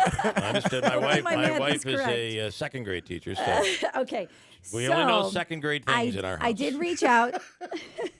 I did reach out to Muscle and Fitness, Hers magazine, and asked them. I said, hey, I know I'm in the competition. I know I'm in good standing in my group. My group was 50 women. I started with the competition, 50 women. Yeah. So I said, how many, by chance, how many groups are there? And they said, about 550 groups. Wow. So I was in first place in my group of 50 women, which I held tight the whole time. But, that's 27,500 contestants. That's a lot, yeah. But they've narrowed it down. I maintained last time I was here, I was in the top 20, holding in first place in that group of 50 women. And they narrowed it down to 15. A week was, every 15 round. groups or 15? 15 women in that group of 50 women. Okay. Yep. So I was top out of 20, top out of 15, top out of 10, top out of 5. Wow. And then I was chosen last week to be in the quarterfinals. Wow. So there's only 3 rounds left. Again, mathematics-wise, probably around 550 women. If they haven't, what they've been doing too is, the voting, they have to make sure that votes are legit and that there's real humans voting for you. Yeah. There have been people that, could be eliminated if they try to, buy votes through, bots. Through a bot or something. Yeah. With all this AI now, all right? I mean, That's right. That's right. No, they're pretty legit. Like they ask you to identify yourself through Facebook. Yep. Or if you don't have Facebook, you can use a credit card. And actually, a lot of people have been doing that because when they use a credit card to verify your authenticity, right. They give you double the votes. So you can vote twice in a 24-hour period. Okay. So I've needed a lot of support, and it's been awesome because people are really supporting and voting and keeping me in position. Yeah, we voted for you. I voted for you. Yeah, I know you did. Yeah. But what people don't realize is that you can vote daily. You have to do it every single day. Right. And sometimes it comes down to the wire, to like the last second. And warrior votes, the votes that they call warrior votes are the votes that are the money that's donated. For every $1 donated, I get 1 vote. And it goes toward the Home for the Wounded Warriors. Yeah, it's a great cause. Yeah. So at this point in the competition, there are 3 rounds left: quarterfinals, semifinals, and then, of course, the finals. So I'm close, and You're in. I was a needle in a haystack, and I didn't even realize it. And now it's attainable. Now I'm you're like, there. This is it. I'm here. I'm in the top 1%. Wow. Her name is No, I can Melissa believe it. Rocco. She is, of course, in studio right now, and Joe Lode is on the line. Hey, Joe. Joe, good morning. Hey, good morning. How's it going? Good. What's going on? So I'm going to vote today, and I'm going to spread the word because, we go way back to the Deneen's days. We do. Oh, really? Wow. We do. I was one of Joe's, original DJ groupie. Okay. All right. Back in the day. Wow, Joe, you must have been something before, man. Holy cow. How about it? It was fate, though. Yesterday, I took a cruise up to Old Forge in my Buick, and of course, I run into Melissa and her husband, and I haven't seen them in a long time, and we get reunited, and we were talking about yesterday how she was going to be on the show, so I said, well, I got a call, Yeah, of course you do. I mean, and calling without something to plug, it just amazes me. I think her. He's plugging her. You're talking about the votes. Calling the plug, Yeah. And so good make point. sure everybody gets out there and votes. I mean, we got to have a local on the cover of a magazine. That's great. Yeah, that's really cool. So, by the way, Melissa, so that means that when earlier this morning I was talking about a friend of mine who used to call everybody he didn't like a woodchuck. You know Jack, then. I do know him. Okay. Yes, I So was you- one of his woodchucks. Yeah. Although he liked me. He did. I'm sure he did. Hey, woodchuck would be how it would. Man, those days, I can't even. That brings me back to some wild times some back good then. times at Deneen's back in the day. Okay, Joe. So you want everybody out there to vote for Melissa? Absolutely. And listen, if you want a good exercise, go see her because she is the kettlebell queen. Okay. All right, Joe. Thanks, man. Thank you. Have a good one. All right. Tell people how they can vote. What do they have to do? So there was a period of time this weekend where voting was stopped because they did have a wild card round. I wasn't in that because I was already into the quarterfinals. Okay. Yep. But they were choosing a few other girls that were in second that they felt the votes were close and they wanted to keep them in the competition. So they stopped voting for me. Voting today starts up again at it's 10 o'clock Pacific time, but Eastern Standard Time, 2 o'clock. So it'll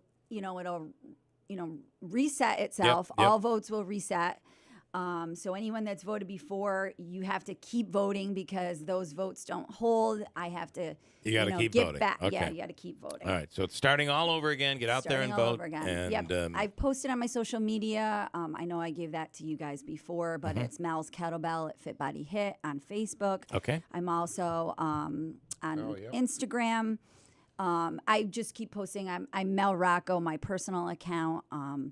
And I have a cool little incentive for people because I do want to give back. I am a fitness instructor. So I said, if you continue to vote, if you like, share, and comment on my posts, I'll put you in the running in a drawing, put your name in there to win a week's of full workouts with me in person. Okay. Or if you're not a local and you can't make it to my classes, I do have online videos. I can share out links for 2 full 60-minute full body workouts to anybody. Very cool. Awesome. So just a little incentive. Do you make your students work out? I actually do. That's probably a good idea. We've done fitness Fridays before. Not a bad idea. So it's a fun thing. We've done yoga, and I have these. They look like I don't know if you've ever heard of a pound workout where they have like drumming sticks. Oh, I have not. Okay, so they're drumsticks, and they basically pound it away out to music. So we do that. We make a lot of noise. Nice. It helps to get their energy out, but also keep them moving in a fun way. That's a good thing. Yeah. All right. Getting moving, that is a great thing. The Fitness Friday you said? Yes. I mean, look, with the video games and now AI, you just put a headset on and you're in a whole new world. Getting moving is something, it's becoming a lost art. We'll post online how people can vote. When do they announce the winner, by the way? Do you know the date? Yes. So there is a timeline. Let's see. So public voting will determine the winner. I believe it's in the first week of July because I have 3 more weeks for these rounds. Let me see. I did write it down here. Okay. So 3 more rounds. The quarterfinals begins today. Ends on the 22nd. They go for about a week. Okay. Top competitors will move to the semifinals. Semifinals are June 23rd and end on the 29th, and the finals will be June 30th and end on July 6th. So after July 6th. All right. Well, good luck, and we'll try to get everybody out there to vote for Great. Thanks. All right. And people have to remember once a day. Every 24 hours And you just until go the end to of the contest. misshealthandfitness.com. Because I actually came here now, and the screen is up that you talked about. Wildcard phase of the competition has ended. We're verifying voting. Official placements will be announced Monday, July 12th, today, at 11 a.m. Pacific time. Thank you for your patience. So that's 2 o'clock our time. Yep.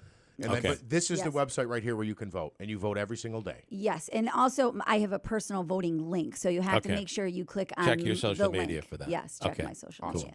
Okay, thank you, Melissa. Thank you so much. Good luck out there. You. Thank you. Good job so far. I hope I come back as the winner, and I can. Absolutely. We'll come back as a semifinalist. Yes, I don't care what Bill says, win or lose, you can come back anytime. All right, cool. Thanks for talking to me, guys. Take care. Listen, if you have severe back pain, there is help out there. Severe neck or shoulder pain, there is help. We're speaking of Dr. Hyder and the Omni Surgical Center in Utica. We've been there a handful of times with my dad. And just to see the people, you can walk through the parking lot and see the license plates from all over the country and Canada, people who come here to have their procedure done. Now, it may be an injection that relieves the pain. It may be a low-invasive, less invasive surgery that could be done, but people are eliminating their pain with Dr. Hyder and the Omni Surgical Center. You can reach out today, call them at 315-765-8448, or visit their website, killpain.com. It's Dr. Hyder and the Omni Surgery Center, where modern technology meets cutting-edge surgery. Let's do our free money question of the day from Hobica. A chance for you to win $100 from the Hobica Law Firm. Can I just say, you were talking about Dr. Hyder, and I just recently met somebody who works in his office, and we were talking about the amazing service that he provides with the pain elimination. It's unbelievable. And there are people who come from Carolinas, Georgia. I mean, you name the state. They come to Utica, New York for treatment. You look in the parking lot and you'll see people. You're not kidding, plates man. From all over the place, license plates. Davey, what caller number are we looking for? Caller 5. Caller 5 right now. Fifth caller through the lines. Your chance to win $100 from the Hobica Law Firm. Caller 5 at 315-736-0186. Then we'll talk quantum computing. Coming up at WIBX. Get ready for an evening of jaw-dropping illusions, mystifying mind magic, and hilarious routines when the legendary duo of Magic, Penn and Teller dispatch their favorite magicians to your town. Don't miss Penn and Teller's The Foolers, bringing TV's trickiest magicians live to the stage at the Stanley Theater for an unforgettable, unbelievable event on Saturday, September 16th. Get your tickets now at thestanley.org before they disappear, or call 315-724-4000. In the June primary, Rome Mayor Jackie Izzo was running to keep steady strategic leadership working for Rome. Like 6 years and counting with no tax increase, $70 million in grant funding, $325 million in public and private sector investment, plus dozens of economic development victories, all while maintaining an A-plus financial rating. Beginning with early voting on June 17th, vote for the only endorsed Republican candidate. Vote Mayor Jackie Izzo for Rome. Leadership that's working. Paid for by friends of Jackie Izzo.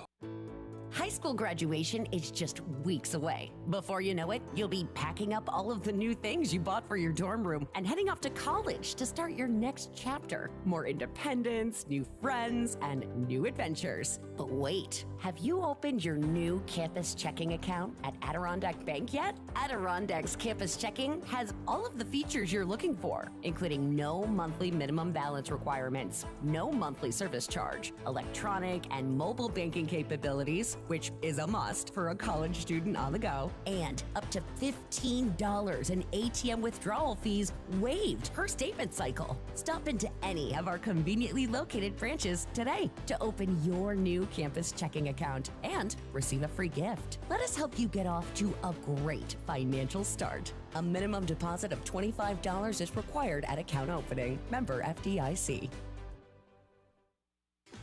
Get a great deal on select Kubota equipment, the #1 rated tractor brand for durability and owner experience in the U.S. The versatile lineup features performance-matched attachments to help you make the most of your land. Right now at participating dealers, get a Kubota compact tractor for 0 down, 0% APR for 84 months. Now through June 30th. See us or go to KubotaUSA.com/offers for full disclaimer. Log on or give us a call today at WhitesFarmSupply.com. White's Farm Supply.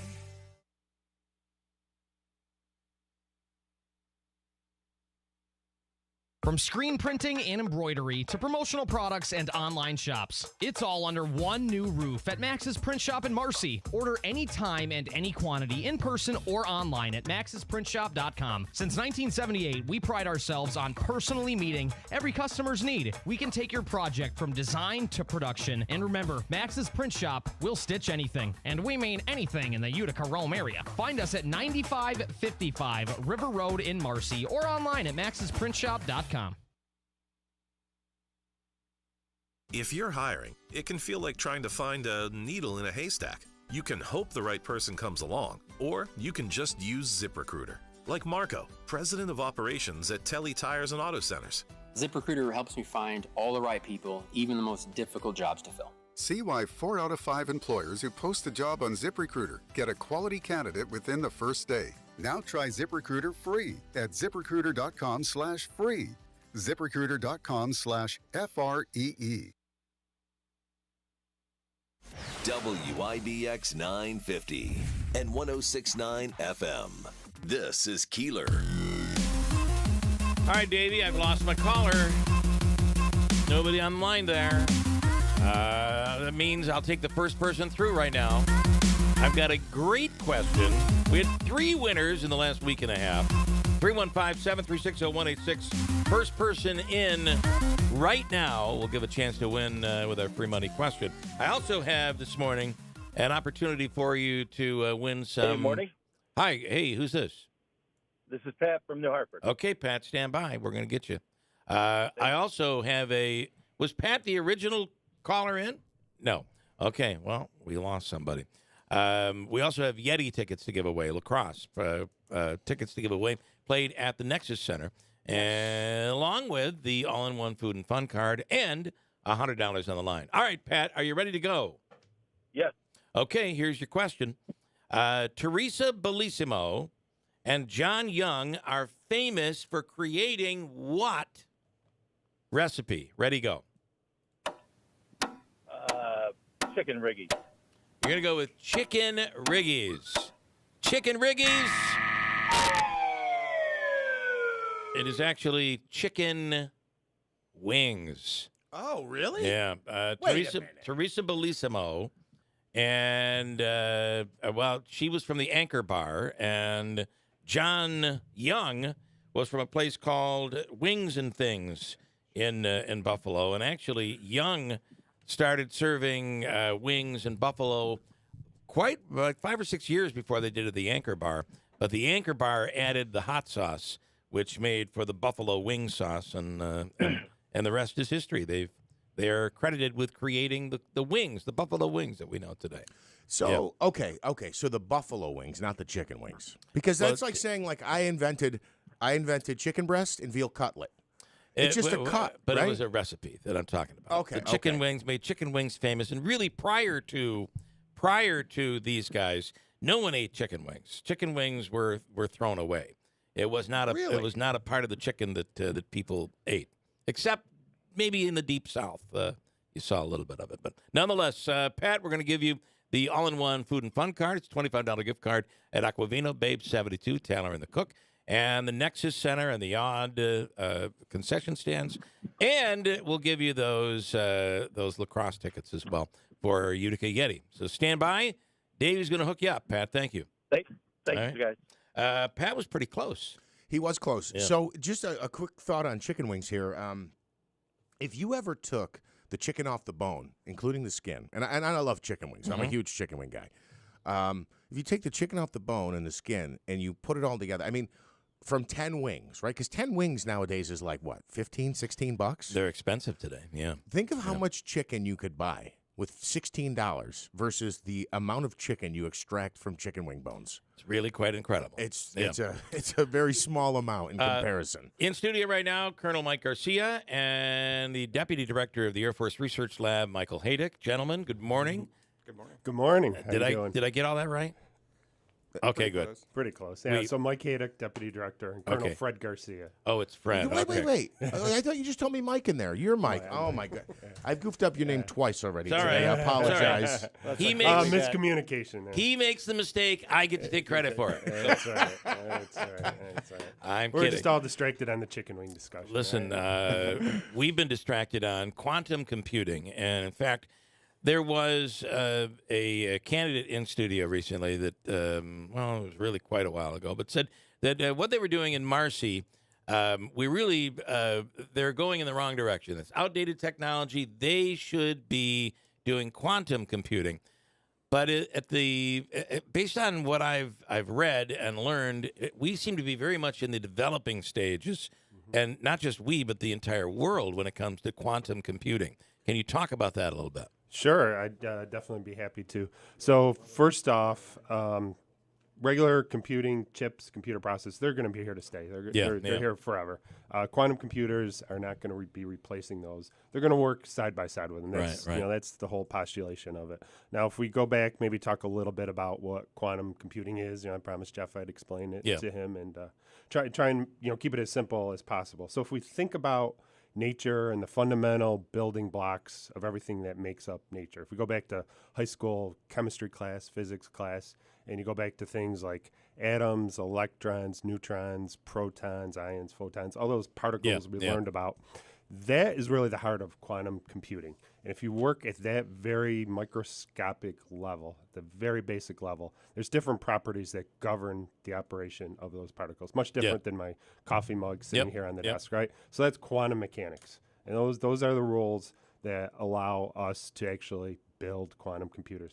Quantum mechanics, even though quantum computers we've been hearing a lot about recently, the last couple of years, quantum mechanics have been around over 100 years. There's some famous names there, probably heard of, familiar with, like Einstein, Niels Bohr, et cetera.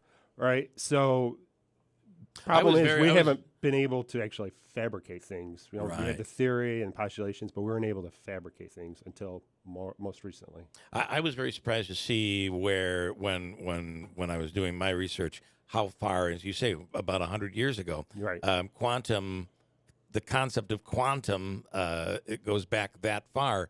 But we're still learning, we're still discovering, we're still creating for the very first time, and not just us, but the entire world, right? That's right. So there's a few things there to discuss. One, it absolutely is a worldwide race. Quantum computers, and the other thing with quantum that I wanted to mention. So it goes back, 100 years or so. Yeah. We actually do use quantum in things today that people don't even realize they're using. So I mentioned computer processors, chips before, the transistors, they use quantum effects. Lasers that are used in our Zoom calls, fiber optics, data centers, those all use quantum. Magnetic resonance imaging, MRIs, uses quantum. GPS systems use quantum. That's kind of what we call the first generation of quantum. Now we're moving towards quantum 2.0 to quantum computers. And where the state of the industry is, that's one of the things that kind of my job is, Colonel's job is to kind of downplay the hype with quantum right now. And, people think the quantum computers are going to solve everything. They're going to be right around the corner. You could go out, buy one tomorrow. Absolutely not. We are a ways away.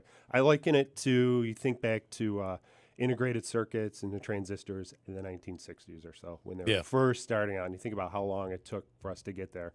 And, we take it all for granted nowadays, but it wasn't, right? It took many years to get there. Right. Yeah. And, quantum has been around a while. It's been worked on quite a bit. There's been a lot of investment into it. But it's really started ramping up. And a lot of that has to do with nanofabrication techniques, things like are done in Marcy and Albany. And that's allowed companies to go out there and really develop things. And then another thing is there's been a lot of money going into it right now, a lot of worldwide investment. It really is a race, a national security race, and also an economic race for national economic competitiveness as well. So it's a global race. A lot of countries feel that they kind of missed out on computer chips in that industry, whereas the U.S. really landed that, other countries landed it. So now here's the chance to be on the next big thing. And so, we have a national quantum program in the U.S. We're part of that as Air Force Research Lab. It's called the National Quantum Initiative Act. It was 5 years ago. It was put into place, and it really its job is to bring together government agencies to go after these really hard problems and figure out what quantum computers are going to be used for. And I imagine, from what I've heard, the first country to do it is going to be the country that has most advantage when it comes to this. Colonel Garcia, I'll let you talk about that.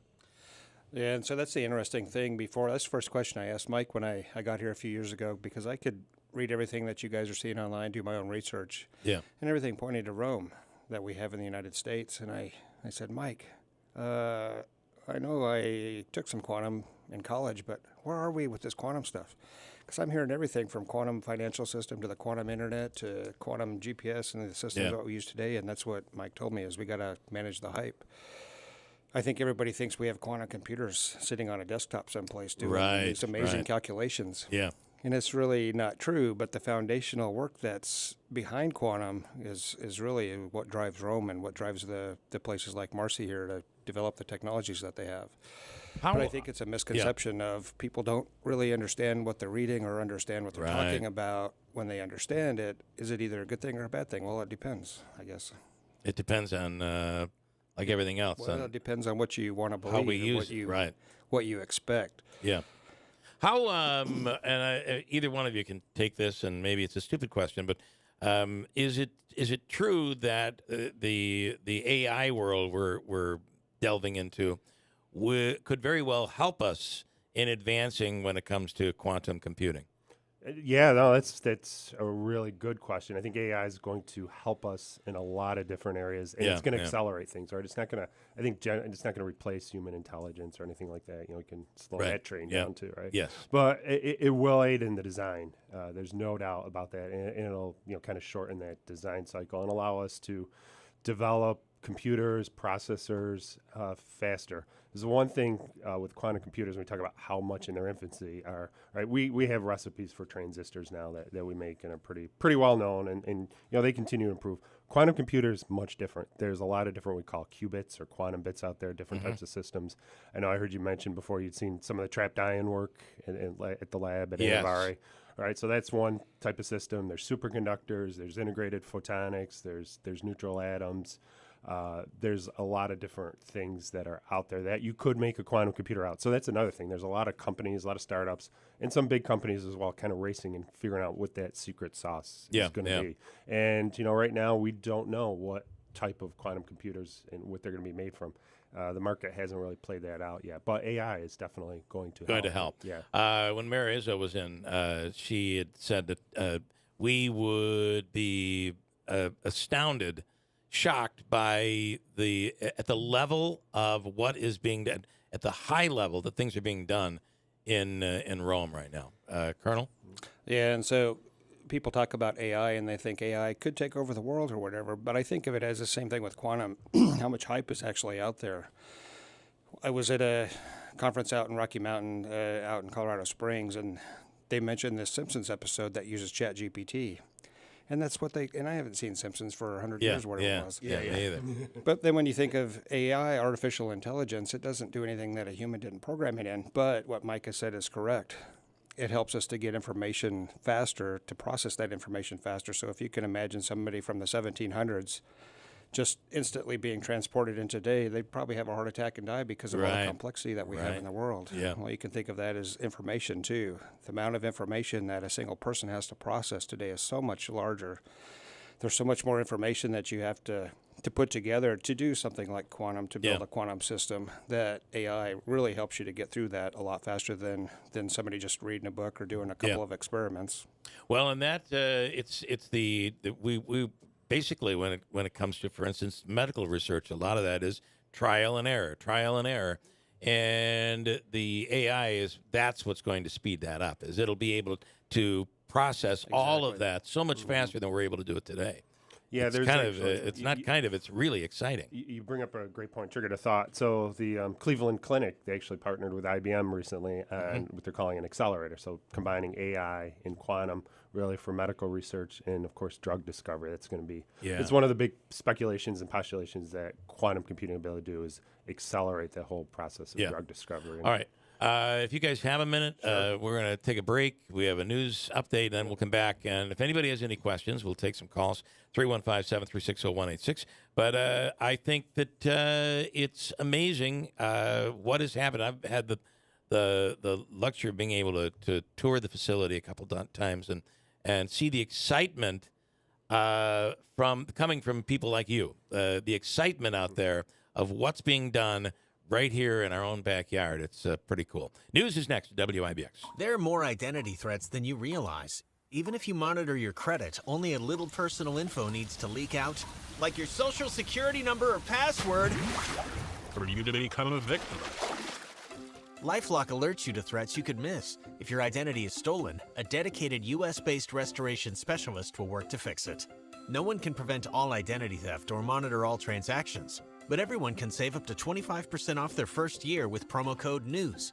Go to lifelock.com. WIBX 950 Utica, Rome. W295DI Utica, Rome. Philadelphia. I'm Dave Anthony, Fox News. Because there's a detour around I-95 affecting 160,000 vehicles that pass through there every day. As our managing director said, avoid the area at all costs. Philadelphia Fire Battalion Chief Derek Bomer. Fox's CB Cotton's out near the highway. A tanker truck caught fire under the overpass, and the fire's heat caused a portion of I-95's northbound lane to come crashing down. This also compromising the southbound lanes. Last night, demolition crews started chipping away at the wreckage. The governor are saying at least one car is still stuck under the rubble. Well, the truck's driver has not been found, may have died in the fire and collapse. It could take months to rebuild that stretch of I-95. A new nuclear warning from Iran. Its supreme leader says the U.S. and our allies cannot stop them from making nuclear weapons. Ayatollah Ali Khamenei's comments come with a caveat. He claims Iranians don't actually want nuclear weapons because of their religious beliefs. But many in the West don't trust the government in Tehran. Israel's continuing to train its troops to strike Iranian nuclear facilities should they feel the need. As Fox's Jonathan Savage. Speaking of Israel, Prime Minister Benjamin Netanyahu is on trial for corruption. His main political rival testifying against him. Many Republicans here believe former President Trump, who was indicted last week, is a political target. Congresswoman Nancy Mace tells Fox. And whether you agree with Donald Trump politically or not, most of America sees this for what it is. It's weaponizing the executive branch to take out your political enemies. But Democratic Senate Leader Chuck Schumer says this indictment must now play out through the legal process without any outside political or ideological interference. The former president will travel to Miami, where he's due in court tomorrow to face 37 charges related to classified documents found at his Florida resort, including obstruction of justice. America's listening to Fox News. Greetings, Sebastian Gorka here. For years, I've mentioned how much Relief Factor has helped the pain in my lower back. Gary from Ohio shared his experience too. He writes, I tried Relief Factor due to its botanical ingredients to reduce pain in my shoulder, knee, and lower back. After just a few weeks, the knee pain was completely gone, and the shoulder and back pain were reduced quite a bit. I can now exercise much more comfortably and practically pain-free. Thank you, Relief Factor. After trying Relief Factor, over 500,000 people have gone on to order more. So it looks like a lot of people are thanking Relief Factor. 3 weeks from now, you could be doing the things you enjoy doing. Your first step to becoming pain-free should be to order the 3-week quick start at the reduced price of $19.95. Go to relieffactor.com or call 800-4RELIEF. That's relieffactor.com or call 800-4RELIEF. Feel the difference with Relief Factor. relieffactor.com. We have mostly cloudy skies, 65 degrees. WIBX News Time is 8:03. This news update brought to you by Tallmans Tire and Auto Repair, welcoming you to their brand new facility located on East Chestnut Street in Rome. Don't miss the grand opening celebration Wednesday from 1 to 4 p.m. While the Syracuse University men's soccer team heading to the White House today, the Orange will be involved in a ceremony hosted by President Biden to celebrate the winning NCAA championship team. SU won its first title in program history in December, beating Indiana University. After the White House event, the Orange then head to the U.S. Capitol, where they will be honored by Senate Majority Leader Chuck Schumer. Police in Syracuse continuing to look into an incident that resulted in 13 people being injured. A large group was gathered near Davis Street yesterday when gunfire erupted. During that melee, police say 4 people were shot. Other victims were either stabbed or cut, and others still hit by a vehicle. Everyone who was wounded is expected to survive. Witnesses are being asked to come forward. A husband and wife from Oswego County losing their lives in a multi-vehicle crash over the weekend. It happened Saturday. 40-year-old Jason Robinson was traveling on State Route 104 in Albion when his pickup truck collided with a car.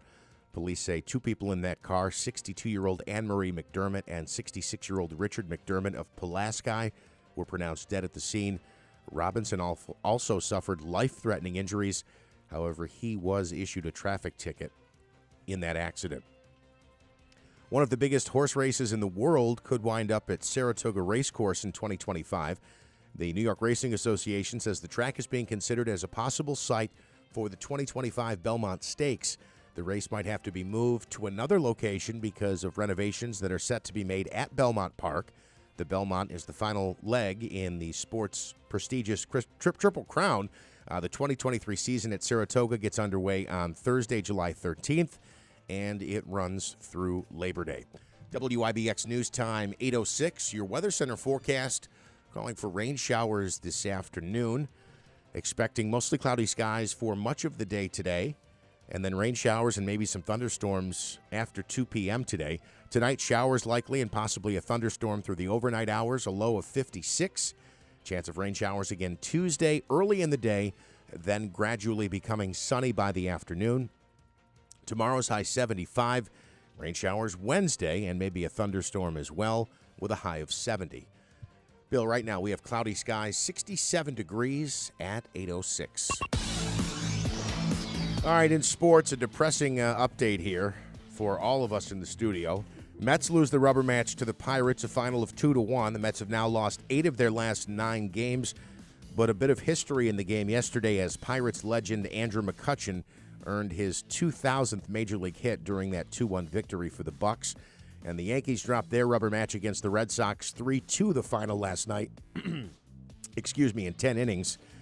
The Yankees now 38-29. They actually head to Citi Field to take on the Mets, a brief 2-game set in the first round of this season's Subway Series. Davey is under the belief that this is a good time to play the Mets, because the Mets are struggling, right, Davey?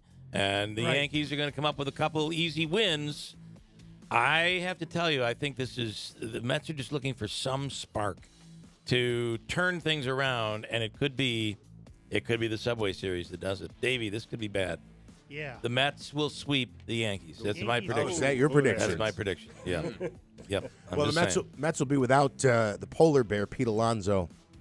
Like I said, the Mets won't sweep. No, I think I feel like this is a turning point coming up. We need a turning point. Yes. Yankees were out without Judge, though, too, right? Yeah, so it's trying to true. balance That balances it out. Good point. That gets underway tomorrow. Both the Mets and Yankees are off today. Game 5 of the NBA Finals tonight in Denver. The Nuggets lead the best-of-7 series 3-1. The Heat looking to stay alive.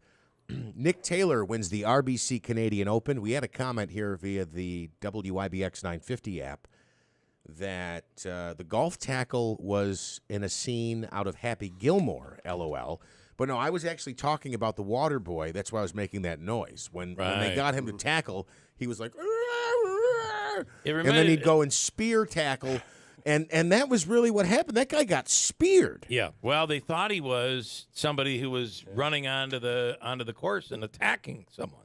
So they took him out. But to me, it didn't sound like Waterboy. It sounded like, remember that woman that was doing she was the TV reporter or the meteorologist, and she stepped into the bucket of grapes, and she started stomping the grapes and then fell. Do you remember her? Yes, I do. Yeah, that yeah. Yeah, that was a little more like classic. That yeah. What else here? Martin Truex Jr. wins the Toyota Save Mart 350, and Novak Djokovic continues to make history. He won the French Open this weekend, defeating 4th seed Casper Ruud. I might be saying his last name wrong, but it was in straight sets. He wins his record 23rd Grand Slam title, and in fact, he's the first man to ever win at least 3 titles at each of the Grand Slams. Okay. In studio, let's keep it going right now, and we'll get these guys on their way because I have some more questions. I know you do as well, Jeff. And if somebody out there would like to ask a question on what is happening out at the Air Force Research Lab, Rome Labs, 315-736-0186 is our number. In studio, the Deputy Director of the Air Force Research Lab, Michael Haydick, and Colonel Fred Garcia, all from the Air Force Research Lab. Some questions. First, though, a comment from Mike this morning, and you guys comment on this if you'd like. His take, simply put, AI is the software, quantum is the hardware, marrying them together. Who knows where we can go from there? Talk about that.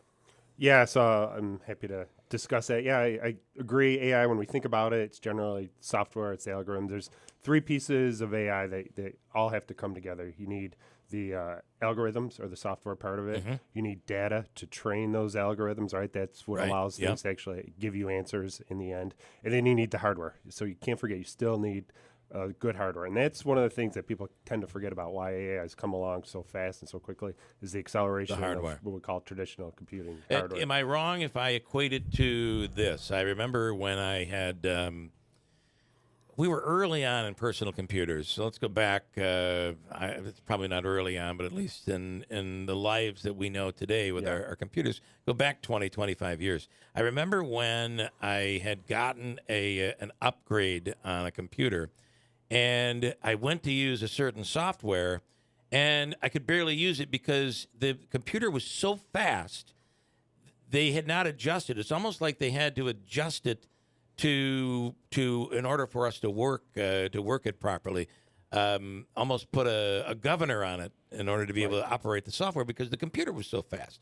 Same type of thing? Same principles, yeah. Yeah. I mean, as fast as computers come along, and actually, one of the things with AI has been GPUs, graphical processor units, for gaming. That actually, they were made specifically for gaming and how to accelerate your graphics and gaming systems.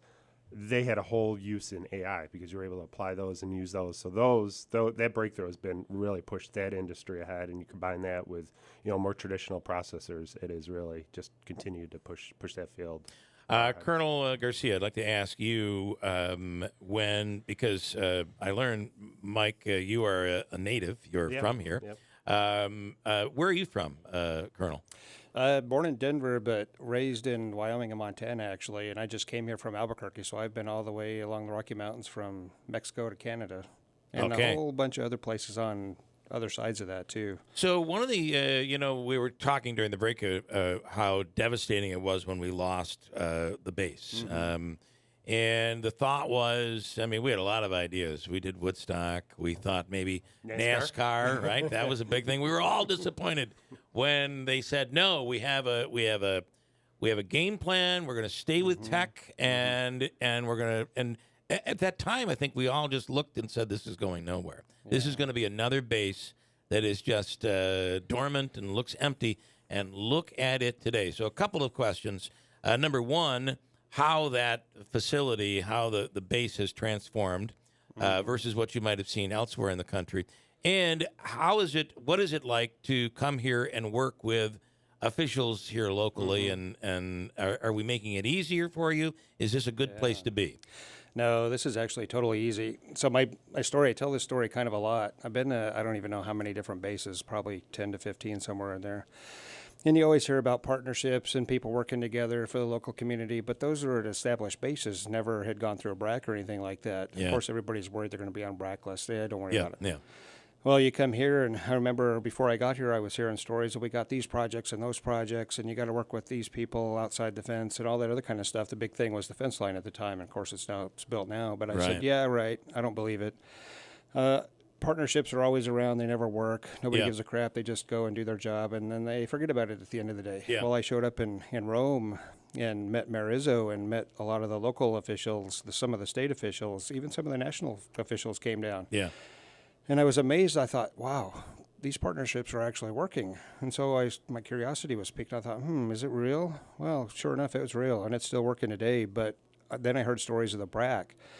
And I was trying to figure out, why do these partnerships work here in Rome, and they've never worked anyplace else I've ever been. Yeah. And I thought, I wonder if it's the BRAC, because people know what something like that does to the community. Right. And it affects not only the base, but it affects everybody. Yeah. Well, now the mayor and everybody in between there to down Washington, D.C., they pull together to make this whole Mohawk Valley corridor work. And it's actually working. And somebody told me, I don't know, several months back that the economic impact that the base brings now is bigger than when the base was actually here. Yeah. But that's not only the lab, that's all the small businesses that are attached to the lab in some form or fashion, or not even to the lab, it's to the other businesses that are in town. It's all sort of linked, but all the people from the lowest levels to the highest levels work together to make that possible. And so everybody that's here, I think you guys got to be really lucky to have this. You might not see it. Well, we definitely don't see it. In fact, we're our own worst critic. There's no doubt. Yes, we are. Yes. But I think if you can in your mind find a way to go back when it was shut down to today and just kind of close your eyes and reopen, it is shocking. I mean, this transformation, it really is. Yeah, and I can imagine. I've heard a lot of the stories, and I think, wow, what would you do if you were in a situation like that? Yeah. Well, you just keep moving forward like that, and I think that's what you guys, everybody in this whole community have done, is move forward since then. But you built something really good here that you don't see in a lot of places, and I think it's the people. I came from New Mexico, and I thought, I'm going to New York, like New York City. Right. They said, no. We're not New York City. Yeah, this is upstate. This is upstate. Yeah, chicken riggies and all that kind of stuff. What is that? A whole different world. That is right. And because I would think that there would normally be a difficulty in military working with civilian.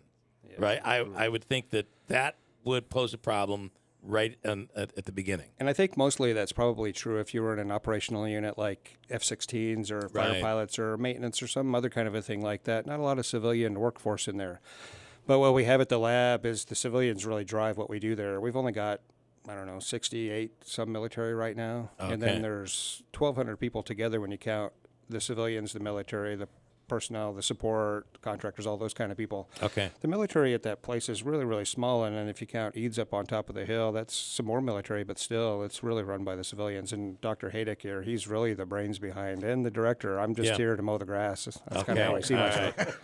I think it's a little more than that. And to make sure we pay the water bill so Marizo doesn't kick us out on the street.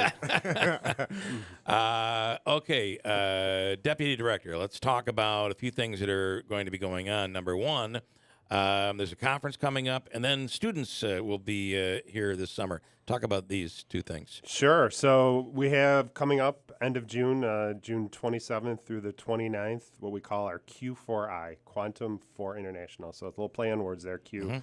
Number 4I. So Quantum for International, 5th annual conference that we've run here, started with Colonel Garcia's predecessor, Colonel Tim Lawrence. We started this back in 2019. We're on our 5th year now. We went through a couple virtual conferences, obviously during the pandemic, but we went back live last year on site at the Innovare Advancement Center. We're going to be doing that again. We expect about 150 participants or so, and what's really cool is about 7 to 8 different countries will be represented somewhere along there. Countries we work with. We talked about quantum being a global race. Yeah. So partnering with the right countries is what we're all about. I mean, it's one thing with the lab. It's partnerships, strategic partnerships. So bringing these folks in, getting to know them a little better, seeing their technologies, letting them see our labs as well, I think is just great. And it really, having this workshop here, people always ask us, why Rome? Why do I want to come to Rome? Well, this kind of cements it, I think, in a lot of ways, that we are a leader in quantum, what we're doing in quantum computing and quantum networking in Rome, quantum communications. And this, bringing folks together to actually see that and be here is really special to me. And I can't thank my team enough that puts this together because they do all the hard work. You being from Rome, saw the base close. Think about this, 5,000 people gone. I mean, imagine that. But how this has developed, but also how the partnership, the fact that we as a community, as a government here locally, had to decide we're going to build this thing and we're going to stick with it, put the blinders on, and avoid NASCAR and other things like that. And the other part of this is one of Marizo's campaign promises back when she first ran, is that she felt that there was a divide between the city and Griffiths, and that needed to change. Talk about all of that if you could. Sure. So I think, we were talking in the break. It's one of my biggest pet peeves when people still call it the base. It's not the base, right? It's Griffiths Business and Technology Park, and we all do it. And I'm just kind of joking there, but it is, and I think we have to realize it is part of Rome, right? So when I grew up only a few miles away from the base, right? But it might as well have been a different world, right? You couldn't cross through there, even though my mother worked there. It was very strict on access. Now it is integrated in the community when we see things like Air City Lofts and especially Innovare Advancement Center, that great partnership between the lab, Oneida County, City of Rome, SUNY, NISTech, and of course Griffiths Institute that runs it for us. That's been a real game changer. So for us, for our workforce, for our military, having housing nearby for them, it's been one of the biggest complaints of our military is they come to town, and they're lacking good housing. So we really needed this to take care of our people. So initiatives like that and those partnerships. And those new lofts they're beautiful. They're beautiful. I don't know what they look like inside, but outside it's really, really nice. I know. There's so many of them that are full, and it's been options for our military, for our civilians, right? And that's the other thing, right? We hire in a lot of civilians every year. They come from different parts of the country. And so to give them, good housing, amenities, things that they're used to more, the walkability type thing, with the Y being proposed in Rome and going up pretty soon, I think that's going to be another great thing because to me it's all about quality of life. I spend a lot of time, recruiting employees, talking to them, and those are the kinds of things we need to be competitive because the space we are in, the technology space, it is so competitive to find workers and to keep workers here. AI, quantum, cyber technologies.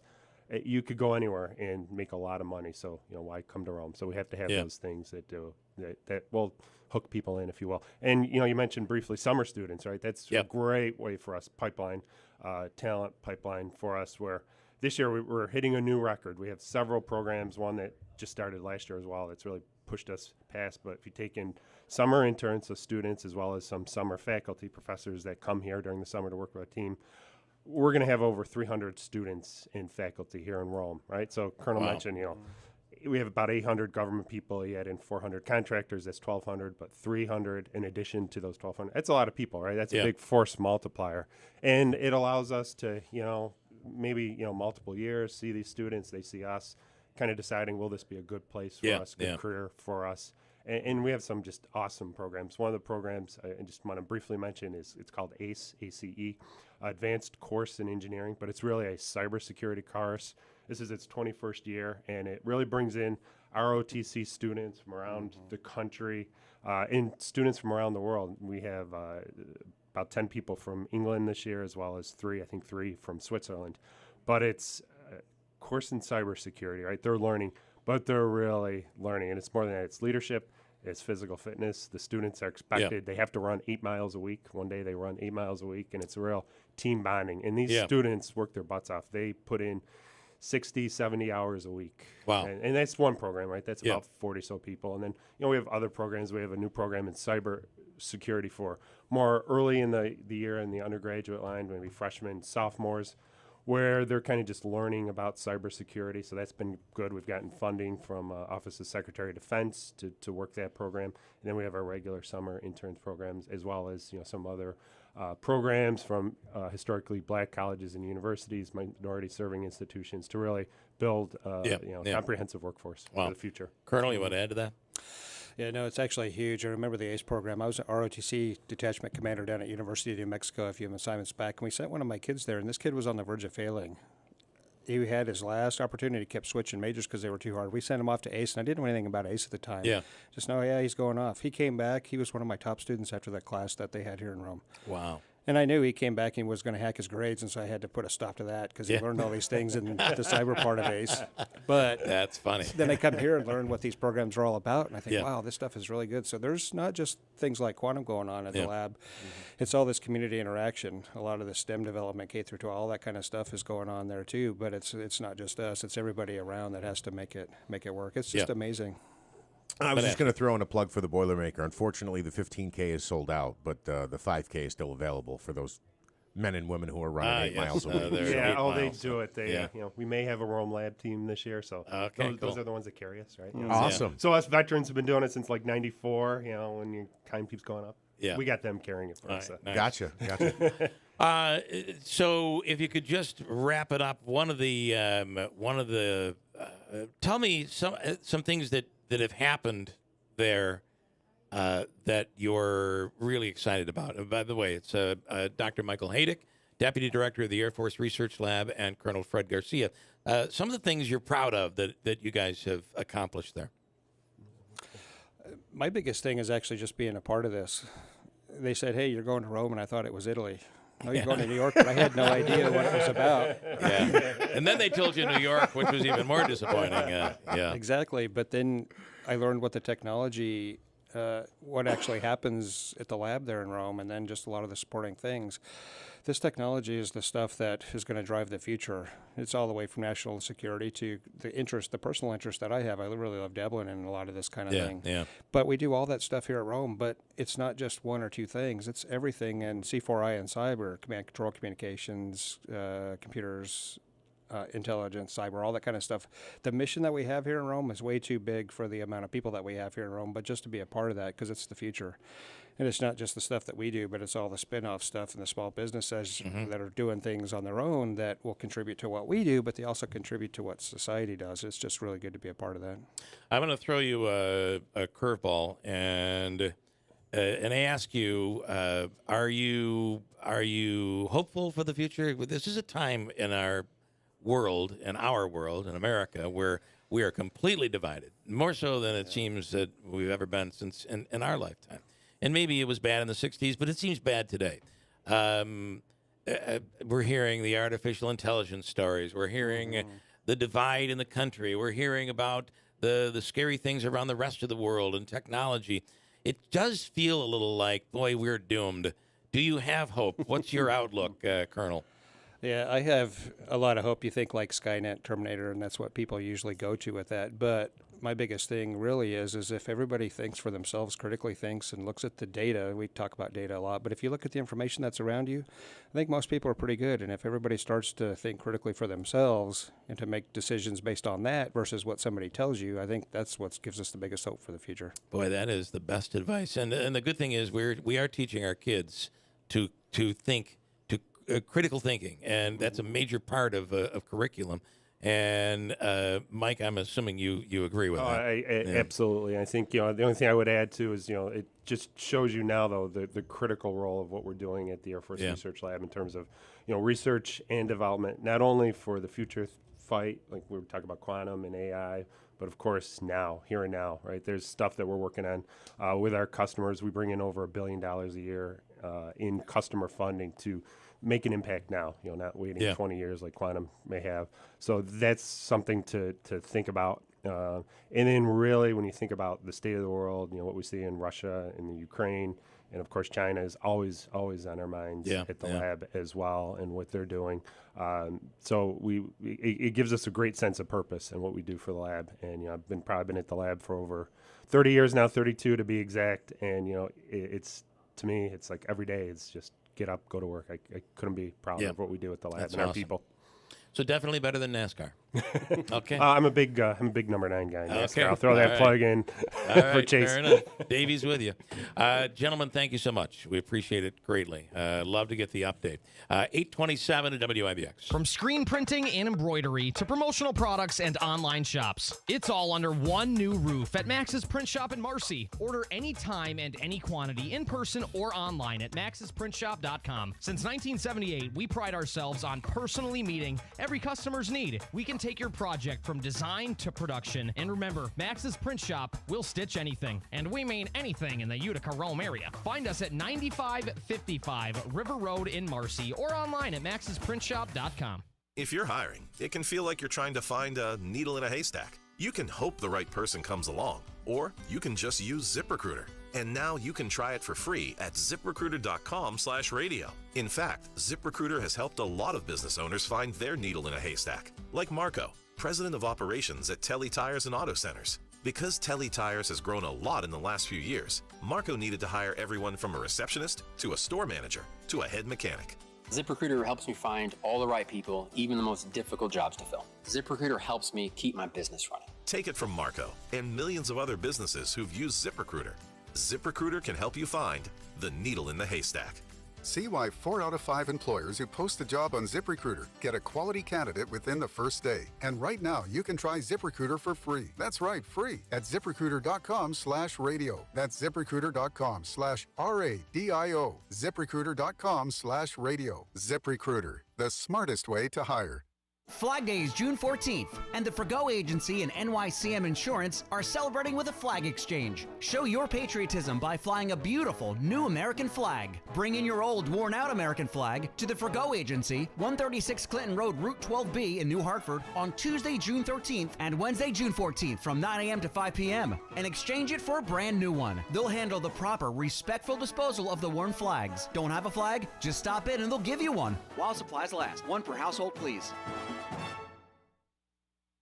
Frank and Debbie needed a new mattress. They went to MattressExpressNY.com. When they saw all the brands they carried, they realized they would have had to drive all over town to see these brands at other stores, but we had them under one roof. Tempur-Pedic, Stearns & Foster, Sealy Hybrid, Purple, Puffy, the Number Bed by Instinct, Comfort, Posh and Lavish, and more. They came in, tried the beds, they selected a Number Bed by Instinct Comfort, the Q9 King Flex Head. They loved it. They could put each head up and down independently, but it was still one solid mattress. They loved it. It had a 25-year industry-leading warranty. It was affordable because they qualified and signed up for the 5 years, no interest, no money down. We unzipped it, opened it up, showed them how it was built, and then the luxury rewards. They got to choose between a giant 85-inch flat screen TV or a Weber stainless steel gas grill. They went with the gas grill. Call 1-800-NEW-BEDS or visit any store, no appointment necessary. Tallmans Tire and Auto Repair. Great service at a great price. Tallmans Tire and Auto Repair welcomes you to the grand opening of their brand new state-of-the-art facility located on East Chestnut Street in Rome. A grand opening celebration will be held at Tallmans Tire and Auto Repair on Wednesday, June 14th from 1 p.m. to 4 p.m. Come and meet and take a photo with Mario Andretti, one of the most winning racers of all time. Mario Andretti is a Formula One, IndyCar, World Sports Car Championship, and NASCAR winner. An Indy display car will be on site for photos along with food and special offers. Tallmans Tire and Auto Repair grand opening celebration Wednesday, June 14th from 1 to 4 p.m. East Chestnut Street in Rome. All the talk, all the time. The people of this country need to educate right now. WIBX 950 and 106.9 FM. Get in zone, AutoZone. Welcome to AutoZone. What are you working on today? So, you've got an oil change coming up. Consider STP Conventional to save on motor oil for your everyday vehicle. Right now, you can get 5 quarts with an STP oil filter for only $26.99. Get the complete job done at the right price at any of our 6,200 stores or on AutoZone.com. Get in zone, AutoZone. Restrictions apply. Refresh and renew your home this spring with Little Falls Lumber. They're fully stocked with secondary grade metal in all colors and 12-foot lengths. An affordable option for fixing utility sheds, roofs, or garages. Looking for lumber and tired of the warped pieces from the big box stores? Then go to Little Falls Lumber where they stock only premium grade lumber. Stop in to one of their 3 convenient locations: Little Falls, Syracuse, and Schenectady. Little Falls Lumber, helping you refresh and renew this spring. Call 315-823-2470 or visit littlefallslumber.com. You know, the heat is going to be coming, although we're probably not going to experience much of it this week. It's going to get hot, and is your AC ready to go? Fred F. Collis & Sons Heating, Cooling, and Insulation wants to help. They have an incredible option if you don't have the ductwork and you want to add air conditioning and something that is energy efficient. Their new mini split systems are perfect. The ability to cool efficiently and heat your home, along with many rebates available throughout New York State, and Collis can help you take advantage. Reach out to them. There are rebate incentive savings. In some cases, you could pay for the entire project. Reach out to Collis today. One of their expert assistants will navigate you through those rebates. Call 315-768-2323 or visit their website, fredfcollis.com. They offer free estimates, free home energy assessments, which we had done. They'll help you see where you're losing the energy in your home and help you save money. 315-768-2323 or fredfcollis.com. Flag Day is June 14th, and the Forgo Agency and NYCM Insurance are celebrating with a flag exchange. Show your patriotism by flying a beautiful new American flag. Bring in your old, worn-out American flag to the Forgo Agency, 136 Clinton Road, Route 12B in New Hartford on Tuesday, June 13th and Wednesday, June 14th from 9 a.m. to 5 p.m. and exchange it for a brand new one. They'll handle the proper, respectful disposal of the worn flags. Don't have a flag? Just stop in and they'll give you one. While supplies last. One per household, please.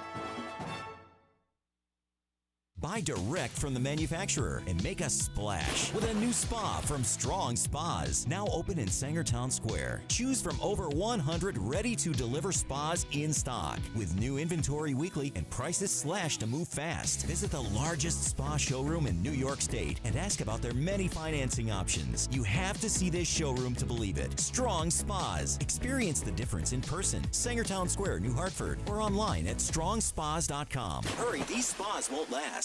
Hey, and Sarah's Flooring Outlet is the area's leading flooring store for Pergo Extreme by Mohawk. And if it's flooring, it's in Sarah's. The largest inventory in all of Central New York is right there at their all-new Route 49 Plaza. You can sign up on their website at sarahsflooringoutlet.com for a $50 off coupon for your next purchase and get 6 months interest-free financing. Sal and Sarah will let you know if it's flooring, they have you covered. Any kind of flooring. Whether it's tile or vinyl or carpeting or that beautiful Mohawk, Pergo Extreme by Mohawk, which is just has a deeper protection, a deeper warranty. It's dent-proof, waterproof, kid-proof, pet-proof. you're completely covered, and 6 months interest-free financing. In Sarah's Flooring Outlet, Route 49 Plaza, River Road, Marcy, and online in sarahsflooringoutlet.com. WIBX 950 and 106.9 FM. This is Keeler. And if I can do one more, the official coffee of the Keeler in the Morning radio program is from Daylight Donuts in New Hartford. It's Father's Day week. Father's Day is this Sunday. Oh, that's right. And if you want to take care of your dad, you can do so at Daylight Donuts with a gift card. You get a $25 gift card this week for $20. So you save $5. It's Daylight Donuts, the most amazing coffee, fresh donuts and bagels every single day. Daylight Donuts in New Hartford. All right, what is this coming up, this airline story? This airline story. Okay, so they're going to begin. Are they weighing people? They're weighing people when you get onto the plane. And I don't know if that means you have to pay. Like, if they say a standard ticket is up to, like, I'm just going to pull a number out of there, like 190 pounds. So if you're like me, you're like 240 on a good day. Okay, do I have to pay? Do I have to pay a fee and a half? Is that how that works? So I think we're going to find out that an airline was testing this and they were weighing passengers. And after everybody got on board, because of the weight of the passengers, they were 851 pounds over. So what would they do then? No, that has to be off by 851. Sorry. Oh, yes. That was your note. 8:51 a.m. 8:51 is his hard out. Yes. Got it. Okay. Right. So, listen, we're heavier today. But I have heard before, like they'll talk about. I've actually heard somebody I think it was our guy who worked in the airline industry who used to call all the time. That like there are many flights that take off where they are above what the recommended weight capacity is. Right. I mean, what are you going to do? Kick somebody off? Yeah. You kick off like a heavy person? Well, they're saying you say you're too fat? They will weigh passengers before they board. And if you're heavy or too heavy, you might have to get 2 seats. That's what they're saying. So okay, so we'll get into that. But again, and we'll find out. But again, I'm confused. So if you have a ticket to, let's say you're going to Vegas or Florida, a popular destination, Okay. right, where you're sold out, you're going to charge me for 2 tickets. But does that mean the seat next to me can be empty? If I'm too heavy for the flight because I take up too much space, can I have? Well, because you wouldn't. Some people would pay for the next seat over. They'd be like, it's too tight in here. I'd like the extra room, but if they're sold out, you just pay for 2 and you get one. There are people who buy an extra seat, because they don't want to sit next to somebody. I mean, you have to have the money to be able to do that, but there are people that do that. So, and obviously, if the person is large enough where they're saying, well, you count for 2 people, they wouldn't. The seat would go empty, but. But how large? Do they measure your circumference do not know the answer. or just weight? My guess is it would be weight. All right, we have some comments here via the WIBX 950 mobile app. This comes from Lance, who, Lance, of late, you've been a sour grape. So please ask this gentleman, or these gentlemen, this was our last guest that we had in. I've noticed that he thanked everyone but Brandon Williams. Is there a specific reason for that? I think the only one he thanked was Jackie Izzo. And then he said state officials and then national officials. He didn't mention anybody else by name. And he didn't exclude Brandon Williams. He didn't mention, he didn't say like Buttonshaw, Griffo, Schumer. Correct. No. He just said state officials, national officials. Correct. Okay. John from Rome says the home plate umpire camera view that ESPN uses is very annoying. This is not the box that they put up so you can see if it's a ball or a strike. I think the ump now has a cam in his helmet. I did not know that. I agree with John. It's very annoying. It's very jarring. It's out of focus sometimes, and it's all over the place. Deb in Rome tells me that I need to get wings at Palisades Hotel on James Street.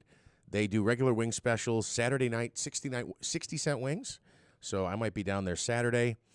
And Rudy in Lowville, even some of your convenience stores have them by the doors. That's in reference to the kiosk where you can order items and the store staff run around and get it for you. So you can order in advance and then come in and pick up stuff. I think maybe this all came out of COVID. I believe. Yeah, I think so. Where it all started. We're talking about the latest. What's the name of the pharmacy? Walgreens in Chicago. They're opening up a new pharmacy. 2 aisles. It only has 2 aisles. You come in. You select the items you want. and then they'll go back in the warehouse and they'll grab the items for you. You don't shop by picking up stuff off the counter, and it's a test run. Justin, in Herkimer, how about they're building a third car wash in Herkimer? How many car washes do they need for such a small population? Seems like the area could be better utilized. Just talk to us up here. There are more car washes than churches, I believe. And Catholic churches, certainly. Yeah. It's unbelievable how many car washes we have in the area now. Yeah. I don't understand why. Are the cars dirtier? Very clean cars. Is it because of the Canadian wildfires? Our cars are just so dirty? Could be it. That could be the thing. We have somebody in studio we'd like to say hello to. A very special guest. Who is brand new. And we're going to be really nice to her because I believe she's our boss and has just been hired. It's official. Megan, good morning. Good morning. So tell us about you. You're in from Connecticut, right? Yeah, I am. I drove up yesterday. Loved the drive. Oh, my gosh. Talk about a beautiful scenery here in Utica. But enough of me praising you guys, but... Well, you haven't been here long enough to see the real scenery. Wait till you see it. We'll take you to some places. You're going to love it. I'm sure fall foliage is going to be amazing. Oh, yeah, that's nice. Spoken like a true New Englander. As you said, I came from Connecticut. Right. So, fall is like our sports season. It is, yeah. It's our Super Bowl.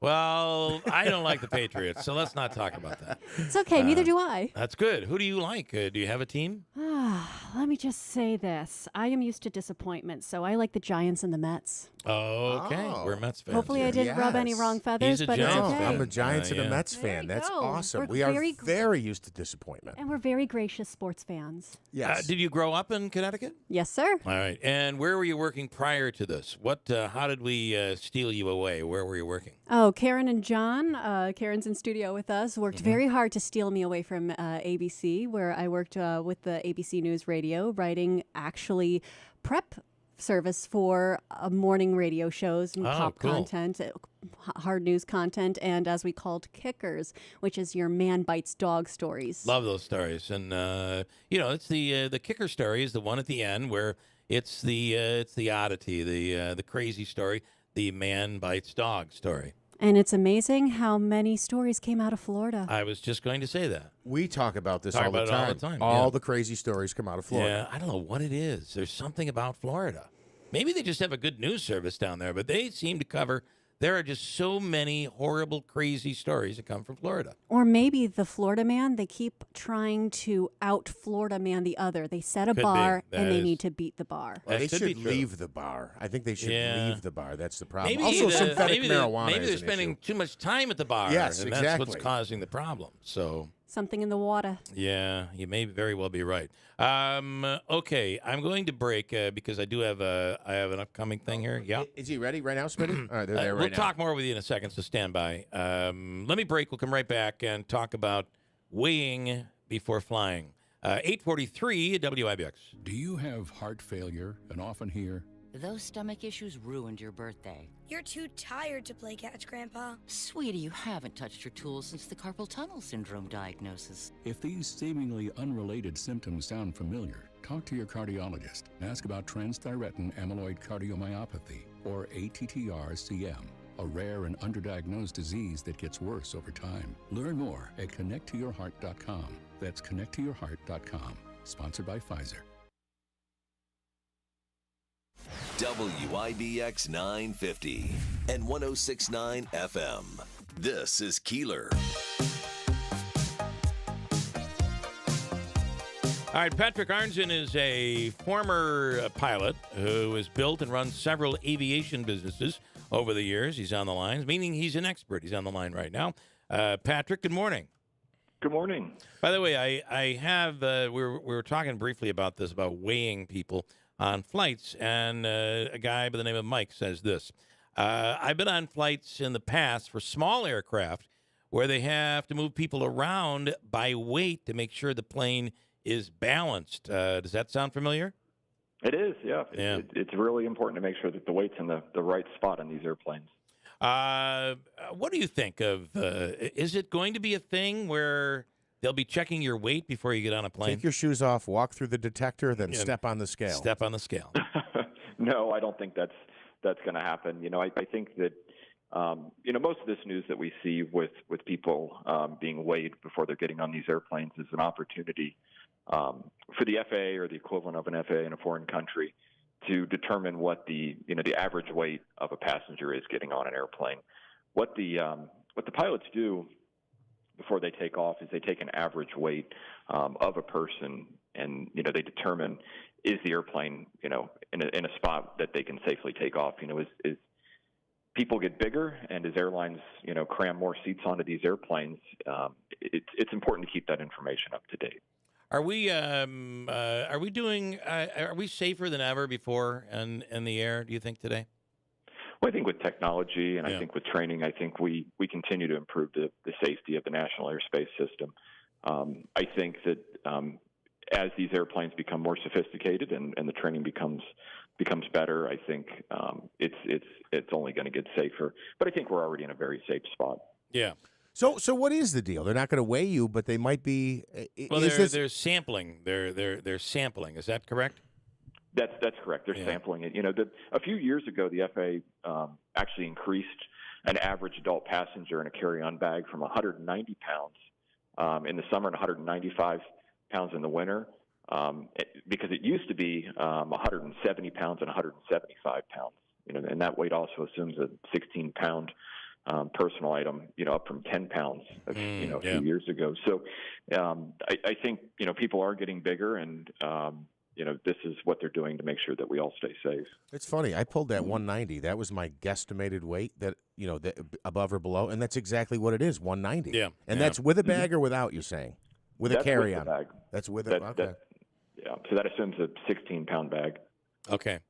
And tell me about when, so they have the new thing you walk into, you got to put your hands up in the air, and it goes around you. And this is supposedly really good technology. I've been through it several times. But so you must take your belt off because everybody has a belt buckle. So I was about 3 people behind, and the gentleman said, I can't take my belt off. And they said, you got to take your belt off. He said, if I take my belt off, my pants are going to fall down. Yeah. I said, take your belt off. Swear to God. Gets into the thing, puts his hands up, the pants go right to the floor. They didn't care. The thing went round. He pulled his pants back up. They gave him his belt. Could you see into or is it an enclosed area? Oh, have you not been through one? No, Have been through one. That's what I'm thinking. You can see right in there. Couldn't you get arrested for exposure? Well, you do that in a parking lot, they'll throw cuffs on you. Thankfully, Patrick, he was wearing underwear.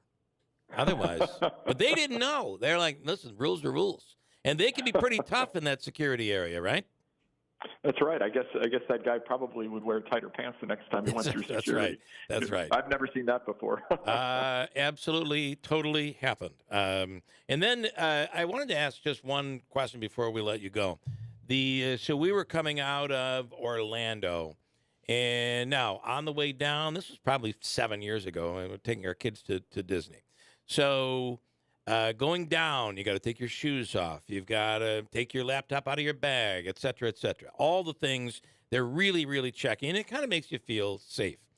But on the way back, if you've ever been to the Orlando airport at spring break time, it is overrun. People everywhere, crowded. They're trying to get everybody on the plane so the plane gets out.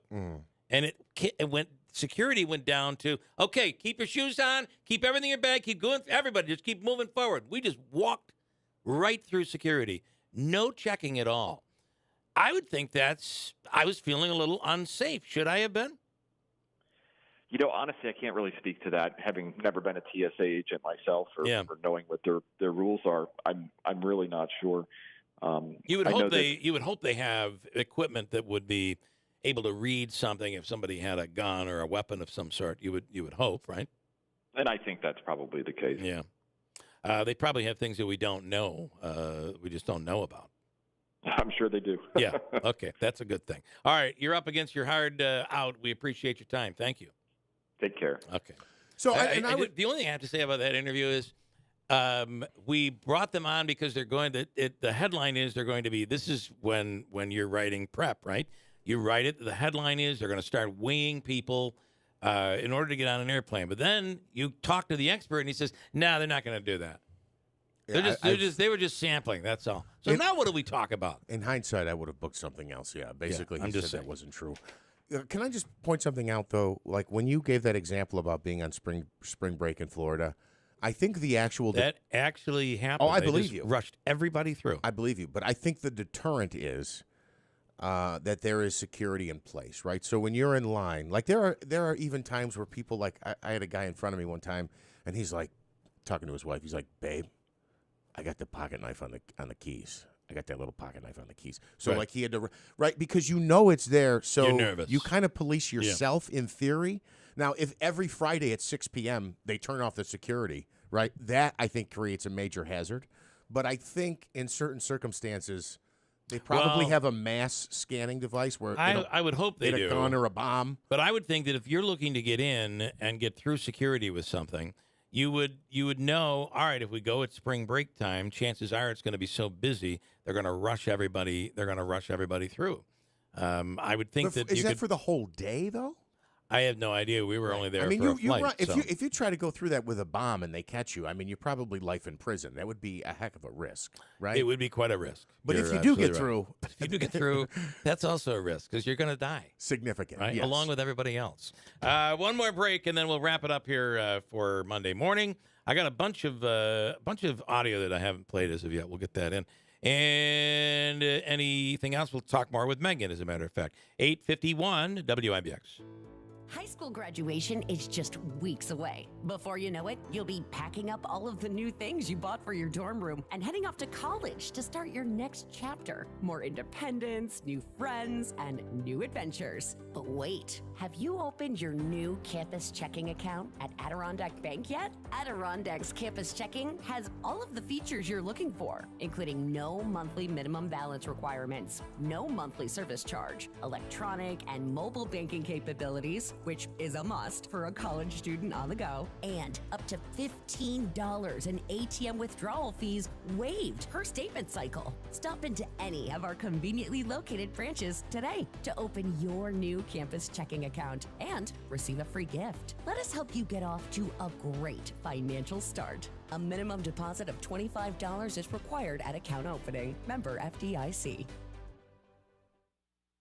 Attention small business owners, looking for new ways to grow your business that won't break the bank? What if I told you it all starts with just 2 easy steps? Step 1, stop wasting precious time and money on leads that are being shared with your competition.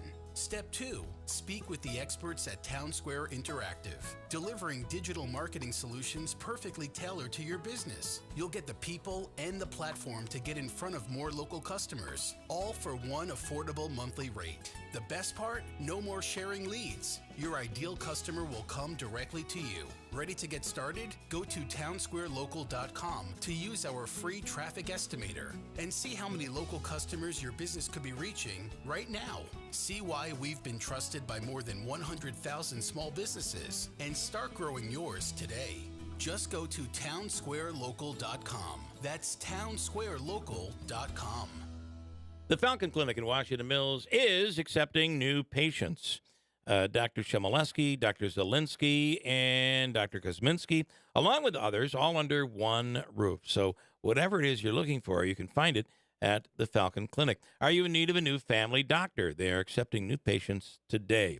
And we've been working with Dr. Shemaleski with a family issue. I just have to tell you, there's no one any more thorough. And if you talk to patients, they'll tell you, you hear this, I've heard it several times. He was able to figure out what was wrong with me when others couldn't. That's Dr. Shemaleski and the Falcon Clinic. Call today, 315-507-4751. Online, it's falconclinic.com. Call today, 315-507-4751. Accepting new patients, the Falcon Clinic in Washington Mills. WIBX 950 and 106.9 FM. This is Keeler. All right, a couple things before we get out. You know, Alabama is officially named a state cookie. Expect all states to follow. I believe they're the first with a state cookie. Do you care to find out what their cookie is and what would our cookie be if New York had a state cookie, which I don't believe we do. I don't know. You know, around here we'd say it would be the Half Moon. Yeah, okay. But it wouldn't There be. you go. It'd be the black and white because New York City's New York bigger than City. us and it overshadows us. But I feel like the chocolate chip cookie is the favorite cookie of all. In Alabama, because of a fourth grader, an elementary school student out of Montgomery, they came up with a state cookie. Mary Claire Cook, who made the recipe, and senior high schoolers talking about getting the yellow hammer to become the official state cookie of Alabama. Do you know what the yellow hammer is? I have no idea. I don't either. Here's what they have to say. Here we go. It's pecans, oats, and peanuts.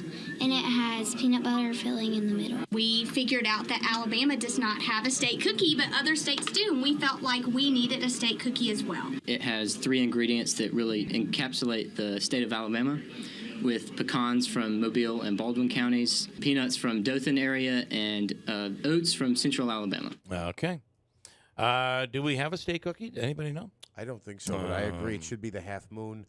The other thing is I would vote for like a Girl Scout cookie because those are some of the best cookies you can find. I think we're past the Girl Scout cookie time. We're We about a are, month and as a after matter that. of fact, I had a stash in my closet, and I went and looked in there last night, and I had already torn through it. I had nothing You didn't left. remember it. You didn't remember tearing through it. No, I didn't. Is it Tag Along, the peanut butter chocolate? I believe so. That's my favorite. My favorite.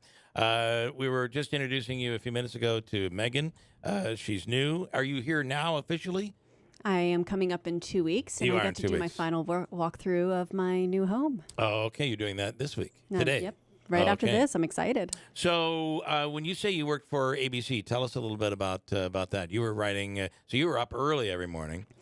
I wasn't up early. I was on second shift, but I came in before I did radio. I should have mentioned that before. I did morning co-hosting on a couple of radio stations Okay. up in the Berkshires and Connecticut before eventually landing in New York City. Okay. But writing prep stories with the focus, I wrote a prolific amount, but I always had a blast. But again, Yeah. second shift, so it wasn't the early morning crew, but I did do overnights, which is burning the midnight oil. Yeah. And I could tell you I have done several breaking stories like when Cecily Tyson died. That was all hands on deck kind of thing. Right. When you so you work the overnight, and it's the best time to really get out in the morning in New York, though. It's quiet, right, in the city. Oh, it was lovely. Yeah. I worked overnights when New York City was the epicenter of the pandemic. It was unbelievable how quiet the city was. But I was also lucky that I lived right across the street from a 24-hour grocery store. So I was able to do my groceries and not have a panic attack. Yeah, that's really cool. Did they let you go in during COVID? They did. You just had to wear a mask. I just had to wear a mask Right. and gloves and, hand sanitizer and everything. But, I came from a family of neat freaks. So Already, I really, yeah. smell of Lysol, home. I was the same way with with the hand sanitizer. I've always used that stuff. So it was not new for me. Making it became new when you couldn't get it, and you're buying the alcohol in the liquor store trying to make your own. That was pretty cool. The final question would be, what would bring you to go from New York to here? That's the big question. Oh, man. Honestly, Is it the beautiful trees? Is it the it was different you, skyline? It Bill was and me. Jeff. We're starting Oh, is our he relationship with a lie. You I both don't are like blushing. this. I love this. Okay, we can see how this is going to go when we're in trouble. Yes. Not going to be good. Well, listen, welcome aboard. Oh, great to All be right. here. This Thank was a you. lot of fun. Manasseh. Can I just take a minute to tell you about the Auto Service Center on River Road in Marcy? How valuable is a good mechanic, and how about a good mechanic that you can trust? Could be hard to find. The Auto Service Center on River Road in Marcy, just down the road from us here, and they've opened a brand new state-of-the-art facility. They've built their reputation as a trusted place for your car, truck, or SUV, foreign or domestic, for over 25 years. Anything from an oil change, tires, or major work like transmission repair or replacement. Stop in, see Jeff and his crew, and let them take care of you and your vehicle. You can find them online at autoservicecentermarcy.com. And I think that's it for us. WIBX 950, Utica, Rome. It is 9 o'clock. Former President Trump is going on a road trip. I'm Dave Anthony, Fox News, going to Miami, where tomorrow he'll go to court. We encourage Mr. Trump's supporters and his critics to let this case proceed peacefully through the court. Democratic Senate Leader Chuck Schumer, the former president's facing 37 criminal charges related to the classified documents found at his Florida resort, including obstruction of justice. At rallies over the weekend, Mr. Trump accused the Justice Department of trying to suppress his political ambitions, but he tells Politico even if he is convicted, he will continue to campaign for a second term in the White House. Fox's Jonathan Sari outside the court in Miami. Other Republicans accuse the Justice Department of slow-stepping investigations into allegations of impropriety with President Biden's financial dealings with a foreign national when he was vice president. Now, President Biden's also under investigation for having classified materials from years past. There is a settlement in the Jeffrey Epstein sex scandal. J.P. Morgan Chase has worked it out with Epstein victims who sued the bank for continuing to work with Epstein, claiming Chase knew he was accused of being a sexual predator. Epstein was arrested in 2019, charged with soliciting and molesting underage girls, but he died in jail in what was ruled a suicide. Ukraine claims its troops have taken back a fourth village that had been under Russian control in a counteroffensive in the east. That's, of course, where there's been so much fighting in the last several months, as well as making inroads in the south as they try to cut into Russian-held territory. This, as Moscow says, it's fended off a dozen attacks by Ukraine in various areas along the front line. Fox's Greg Pell got it's a tougher morning commute in Philadelphia after a tanker truck crash and fire brought down a section of I-95. It's a cleanup and recovery process for the I-95 collapse is going to cause major traffic headaches for the foreseeable future, with I-95 now closed in both directions here in Northeast Philadelphia. Fox's CB Cotton. America's listening to Fox News. Greetings, Sebastian Gorka here. For years, I've mentioned how much Relief Factor has helped the pain in my lower back. Gary from Ohio shared his experience too. He writes, I tried Relief Factor due to its botanical ingredients to reduce pain in my shoulder, knee, and lower back. After just a few weeks, the knee pain was completely gone, and the shoulder and back pain were reduced quite a bit. I can now exercise much more comfortably and practically pain-free. Thank you, Relief Factor. After trying Relief Factor, over 500,000 people have gone on to order more, so it looks like a lot of people are thanking Relief Factor. 3 weeks from now, you could be doing the things you enjoy doing. Your first step to becoming pain-free should be to order the 3-week quick start at the reduced price of $19.95.